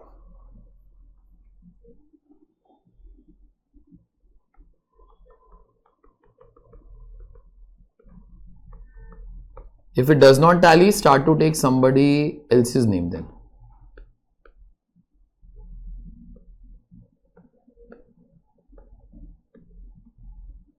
Tally Tally, sir. Tally. 635, 200. Correct, no? Yes, sir. Okay. Yes, sir. Now listen. Tallied. Listen. Now, whatever I'm saying, very small thing, but listen. In exams, no, this RECO account will be enough. Okay. Now, somebody might say, sir, in the question, no, they have asked you statement of reconciliation. Beta, this is also a statement only, but in account format. Somebody says, no, sir, it should be a statement. Statement means a statement only, sir. Okay, I don't have a problem. So then you make this thing somewhere in rough, okay, and then convert this into statement. How to convert it into a statement? I am showing you two ways. First, what you all should do, give the title, don't give, just listen. Reconciliation statement, okay. Then on the next line, write down profit as per cost accounts, 4,80,000. Then below that, write down add and write down all these particular things. Once you do that, then can somebody guess? No, don't guess. Then less all these particular things. Can we say whatever you will be getting is this particular thing, no? Beta, any account you can convert into a statement, no? Yes, sir. Okay, so in case you think sir statement means a statement only, then you all can do like this. Start with the orange figure, add up all the yellow figures, less up the green figure, you should be getting this blue figure. Is that all okay? Yes. Somebody can, sir, another creative way, can you tell us? Okay, I can tell you. Start away with the blue figure. You all tell me now. Add green figure. Add the green figures, less the yellow figure, you will get the orange figure. Is that all okay? Yes, sir. So you can always try in this particular case to be doing that particular thing. At your TY BCom level, you are still to appear for your graduation. Yes or no? Yes. I think so. Okay. If you are still to appear for your graduation, no, Mumbai University is very advanced. They don't understand that account and statement means the same thing. So if you will give them this, no, okay, they will have to send it to CBI to actually find out that is account and statement same or not. So if in your TY BCom exams, because this chapter is there in TY BCom also, they tell you prepare a statement. Please, for God's sake, for the examiner's sake, prepare a statement only. You prepare this account in rough and then convert it into the statement. That's okay? Yes, sir. Else those guys are graduate people. They will get frustrated. Okay. They will tear off your paper. Okay. So you will fail in BCom, but then you will pass in CA. So that's also not good reputation. Okay. Is it understood? Yeah, we can prepare like I say is all okay. They all are qualified people. They understand that the account and the statement is one single thing only. Okay. Now see, I'm all done except one last thing that I had to be trying to be saying. Listen. Now see, tell me one thing. I ignored this dividend declared of 10,000. Why the hell I ignored here?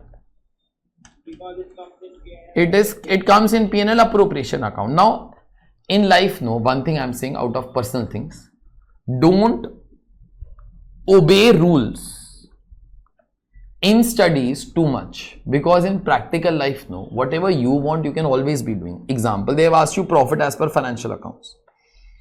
Somebody can always be wondering, sir, profit as per financial accounts is 1,76,000. I can be saying, but it is again a disputed thing. Somebody can be saying profit should be that profit that goes to your balance sheet, beta. Somebody can always be arguing, no, like this. And profit that goes to balance sheet is actually not from P&L account. That is from P&L appropriation account, no? You all understood what did I say? I don't know the definition of the word profit. Okay, somebody can be saying, sir, profit means profit as per P&L account. Okay, this is your answer. Somebody can be saying, sir, profit means profit as per P&L appropriation account. Okay. In case you want to be doing that particular thing, can we say I will prepare one other account along, that is manufacturing, trading, P&L and P&L appropriation. Is that all okay? Yes, sir. Okay. Can we say then I should be writing this item also to dividend declared? Can we say this amount will be 10,000? If I'm going to be doing that, then this 1,76,000 will become 1,66,000. Is it all okay? Yes. Now everybody will tell me, if you wanted to be doing that, I don't have a penny problem also. But then your reconciliation, something will be changing. Can we say in 1,76,000, we are going to be writing 1,66,000? Yes. But then you all will understand, there will be one other thing that will start to come in reconciliation. What? Dividend declared, no. So therefore, in this particular case, dividend declared in this particular case will be nothing but 10,000 over here. You all will understand your account will still tally. Your account in this particular case will still tally at the same damn figure, no? Yes. That is why I left two lines that some people were wondering, sir, should we also leave a line? So therefore, I don't try to mess it up. Okay, experience. Listen now, cartoons. Can you say if you are going to be doing that, it is slightly better, instead of the word expenses only in financial, I think it will be far better if we use the word expenses / appropriations only in financial. Because dividend is actually not an expense, it is an appropriation, no? Yes. Okay, so therefore then in that particular case, you give the heading, instead of expenses only in financial, you write down the word expenses / appropriations only in financial to conclude one thing. And tell me that is whatever I explained, all these red figures. If you are going to be writing profit as per P&L account over here, tell me, will appropriation word come over here? No. Again, question to everybody. If you are going to be writing profit as per P&L account, means 1,76,000, will the word appropriation come over here? No, because when you are writing profit as per P&L account, in any case we are not taking the dividend, no? Yes, sir. So therefore that time only expenses will come. But if you take the profit as per P&L appropriation account, then over here you also write down the word expenses / appropriation only in financial. Is that all fine? Yes, sir. Okay, that is what is your last shorts as such. If we take profit in financial accounts as per P&L appropriation account, rename the head of expenses only in financial accounts as expenses / appropriation only in financial. Okay, job done. My job is all finished.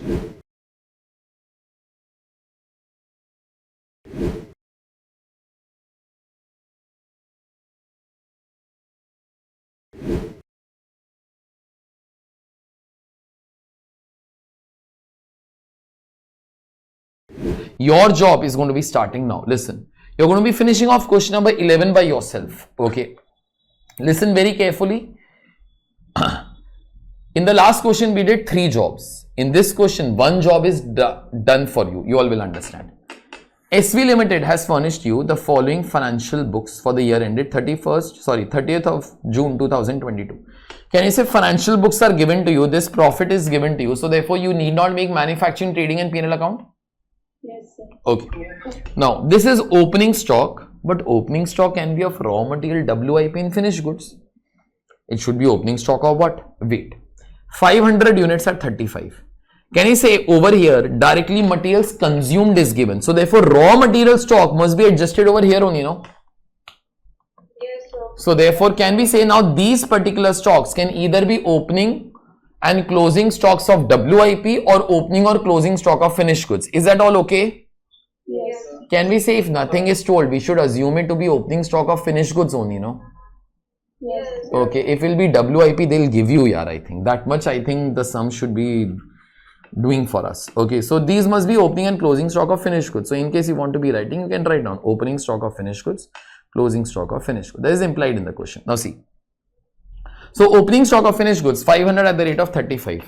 Materials 2,60,000, wages 1,50,000, sales 7,17,500 of 10,250 units, closing stock 250 units at the rate of 50.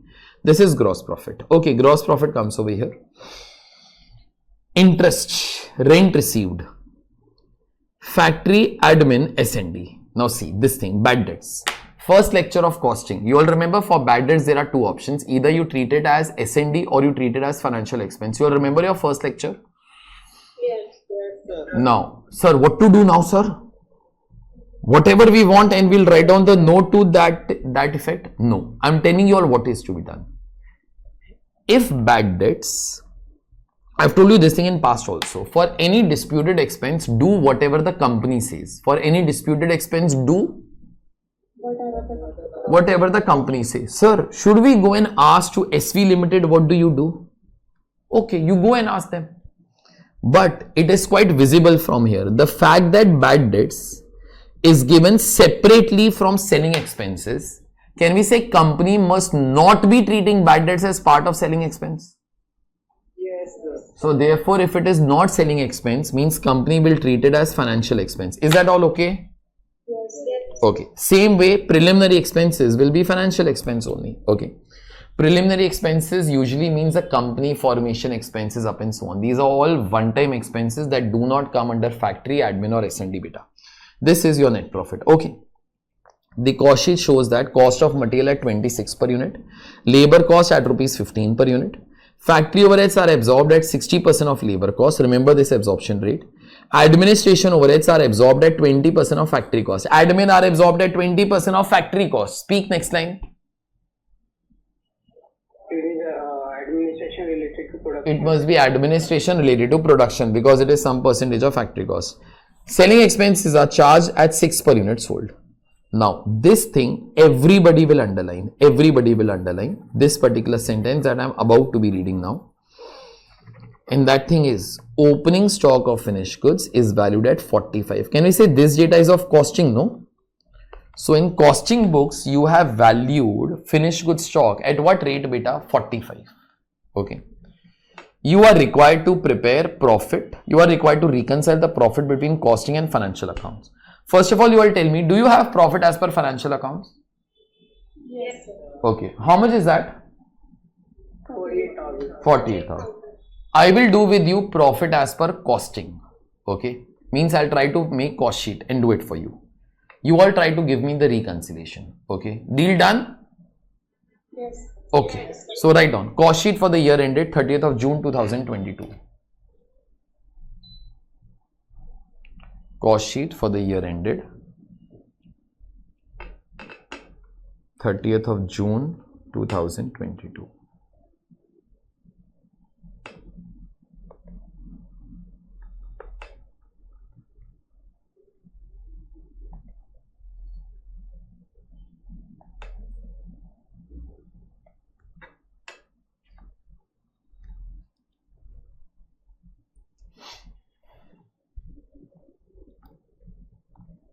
Total per unit.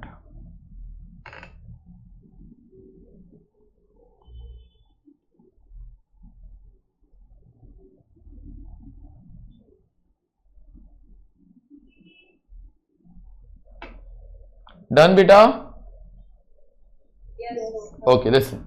Tell me from this particular account, how much is quantity sold? 10,250. 10,250. Again, search this particular thing. Tell me how much is quantity produced. 10,000. 10,000. That is quantity sold plus closing less opening. 10,000.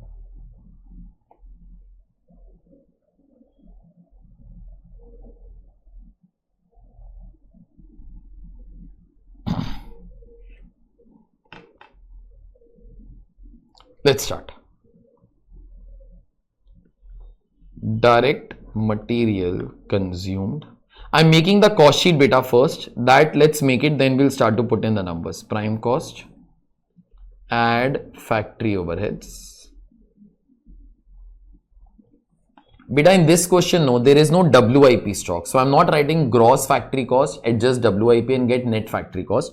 This thing I'm simply writing at factory cost. Add administration overheads related to production. This will give you COP. Add opening stock of finished goods less closing stock of finished goods. That will give you COGS. Add S&D. That will give you cost of sales. Add profit, get sales.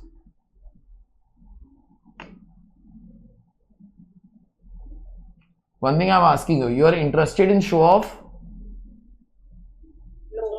No, then we will do how we should be doing the things in exams. We'll only write down the per unit column, the figures that which we all require. Other figures that we all don't require, I'm hell interested now. Okay, so let's just start to be doing it here now. Now, see, whatever information is given to you, the cost sheet shows cost of material at 26, but you will have to write down this 26 beta because 26 is only given. Now tell me, 26 you will multiply by quantity produced or sold? Produced. This is material, you will multiply by quantity produced, no? Yes. 2,60,000. Then labor cost at 15 per unit, so therefore 15 over here. 15 into quantity produced or sold? Produced. Produced. 4,10,000, 41. Now listen, beta, factory overheads, please you check up, are absorbed at 60% of labor cost. So write down 60% of 1,50,000. Use your calci please. 90,000. I'm not interested in the per unit much actually now. 5 lakhs. Then administration overheads are absorbed at 20% of factory cost. Can we say this is your factory cost, no? So 20% of that, 20% of 5 lakhs. Use your calcis please. 1 lakh. 1 lakh. Now COP will be 6 lakhs. Here I will require. Tell me COP in this particular case, 6 lakhs should be divided by quantity produced or sold? Produced. So 6 lakhs divided by 10,000 should be 60 rupees. Please, one thing, if you all want, always have this as a habit. It will be far better for you all in exams. Cost of production will represent cost of 10,000 units. Opening stock of finished goods was 500 units. Closing stock was 250 units. COGS was 10,250 units. Okay. Now this thing everybody will be knowing for sure. Tell me, by default we will follow FIFO method, correct? So by default if we follow FIFO method, can we say closing stock in this particular case will get valued at 60, no? Yes, yes. This figure, because closing stock will be out of this, so therefore it will get valued at 60. So 60 into 250, please get me the amount.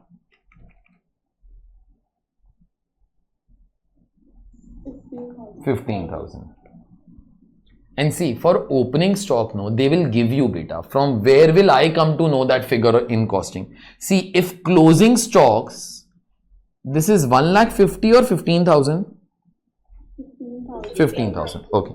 If closing stocks will never be same, even opening stocks will not be same. So those guys are saying no, opening stock of finished goods in cost sheet are valued at 45 per unit. So write down 45. 45 into 500 will be how much? 22,500. 607,500. In case you want to show off, then you can divide by quantity sold, please. Then further, S&D. S&D is charged at the rate of 6 per unit sold. So 6 multiplied by quantity produced or sold? Sold. 61,500.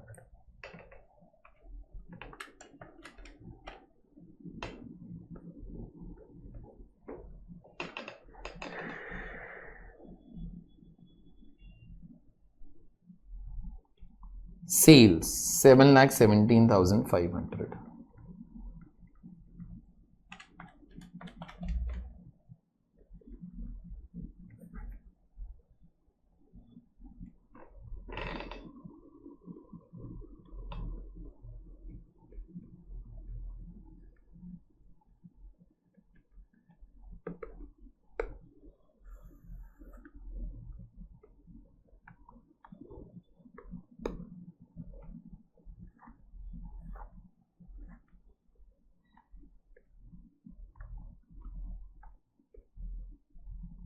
Now, just let me know because I don't remember.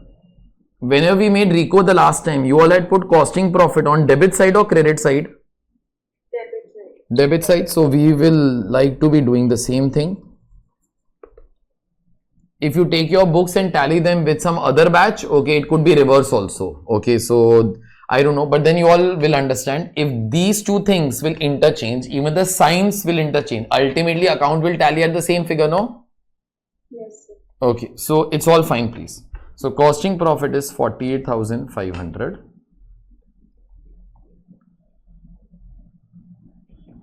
Financial profit, check it up in your account, 48,000. Now listen, you all have to tell me the signs first of all. If costing profit is written over here on the credit side, what sign will be coming? Increase and decrease. That I know, that comes on both the sides. What increase, what decrease? Costing increase. If costing profit is over here, if you want to be increasing this profit, we got to be writing something on the credit side. So on the credit side, you write down all those reasons due to which costing increases, which is same as financial decreasing. If financial profit is over here, you write down on the opposite side all those reasons due to which financial increases or costing decreases. Now listen, you will start to be doing reconciliation. Okay. Now tell me few things because I trust you all more than my life also. Tell me for overheads, what words do you all write down? Under absorption or over absorption, and that you'll have to be thinking from costings angle. For stock differences, what words do you all write down? Undervaluation or overvaluation, but undervaluation or overvaluation you think from costings angle. But for expenses and incomes only appearing in financial books, you write down expenses only in financial. I'll do this question for you, else will not get over. Your time is about to get over. Listen. We'll start away with expenses and incomes only appearing in financial books. Okay. Now you all tell me, are there any expenses only appearing in financial books? Yes, sir. How many? Yes, sir. How many? Two. 2. Now, you all tell me if there are some expenses which are only appearing in financial books, due to that financial profit will be higher or lower. Speak fast, please. Lower. So therefore, which side? Credit. Credit side. So you all write down over here expenses only in financial, bad debts and preliminary expenses. Write down the amount, you total it up.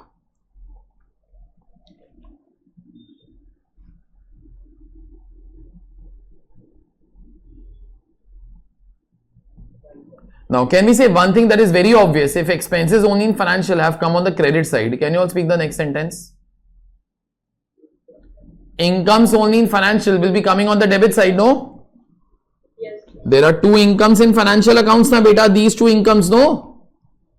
Yes. So give the title incomes only in financial accounts. Write down both of them, put the total outside.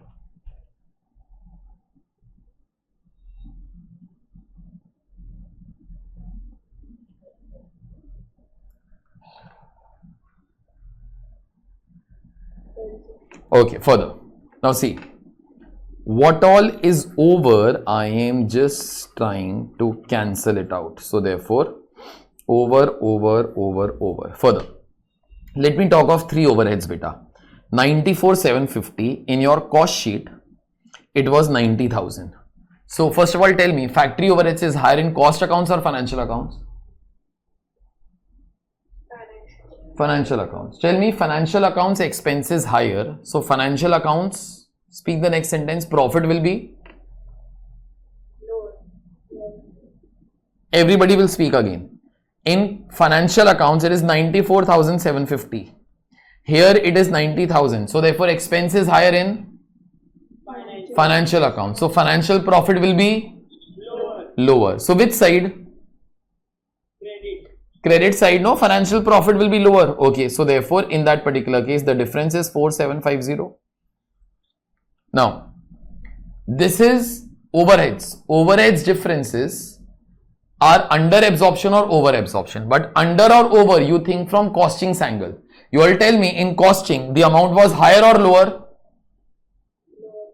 Lower. So therefore, in this particular case, can we say it will be under absorption? Yes, sir. Please don't give me a heart attack. Is it okay? Yes, sir. I'm doing this question that I never ever do in any batch because the time is about to get over. From tomorrow, all the questions of RICO, you only have to be doing as such. So therefore, this will be under absorption of factory overheads in costing.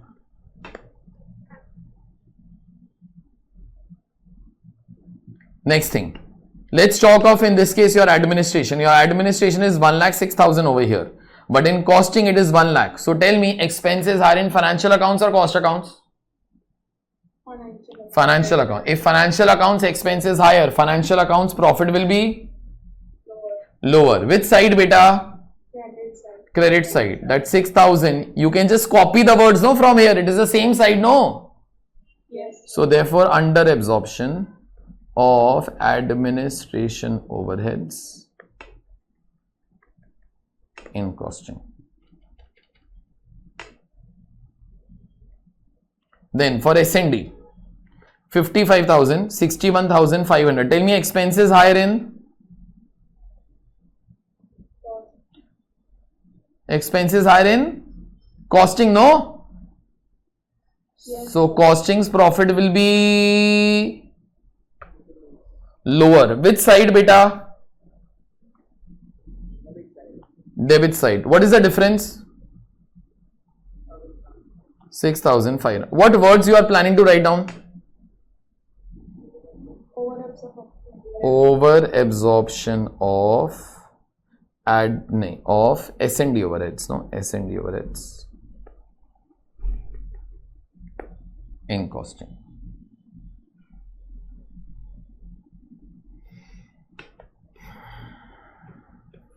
Now, finished off with these. Now, listen. Materials is 2,60,000. Can we say in your cost sheet also it is 2,60,000, no? Yes, sir. Okay. 1,50,000. It is 1,50,000 over here. So therefore, that's not the difference. Can you say only two things? The sales is also same only, beta. Now, don't ever start to be thinking because else I'll kill you all. Sir, gross profit 302,500. It is not over here. So it is income only in financial. Dumbos. Beta, gross profit gets cancelled off with each other only, no? Yes, sir. Okay. So don't try to talk of that. Okay. There are only two things that are left. Speak fast now. Which two things are left?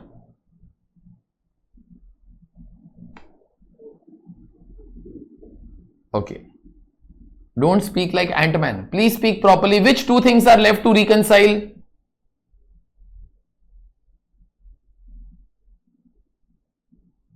Okay, I will show you. This thing is same. This thing is same. GP gets cancelled by itself. This we all have reconciled. Sales is same. Now please speak. Which two things are left?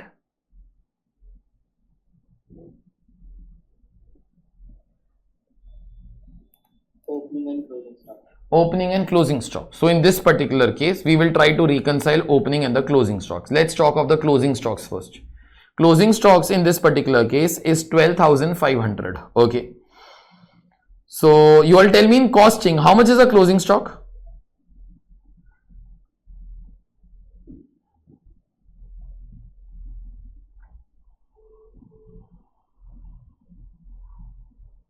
How much is a closing stock? 15,000. 15,000. Tell me, closing stock is higher in costing or financial accounts? And costing. In costing it is higher. Tell me, if closing stock is higher, profit is higher or lower?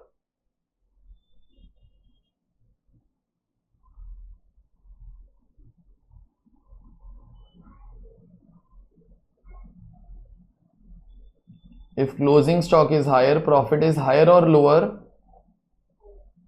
Higher. So therefore, costing's profit will be higher because costing's closing stock is higher. So in this particular case, which side 2,500 rupees of difference will come?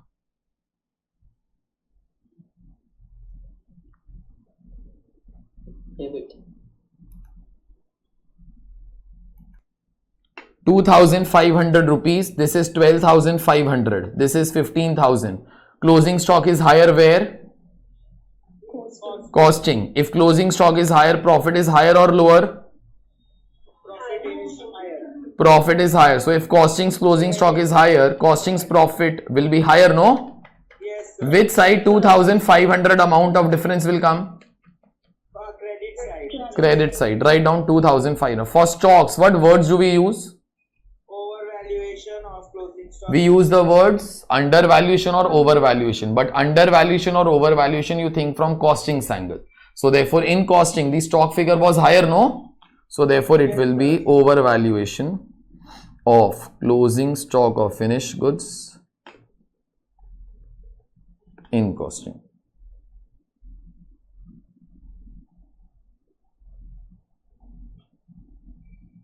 Yes, sir.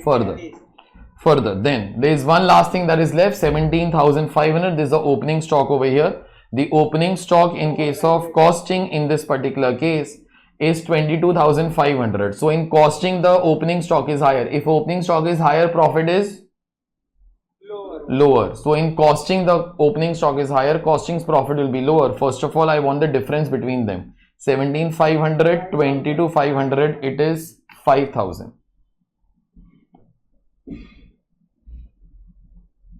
Overvaluation of opening Yeah, stock. so under valuation or overvaluation you think from costing's angle. In costing the opening stock was higher, so therefore we will be writing the words overvaluation of opening stock of finished goods in costing.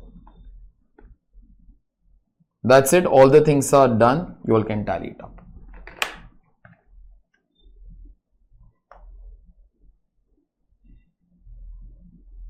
It tallies at what amount? 70,000 to 50. 70,000 to 50. That's it. We'll meet up tomorrow. Bye.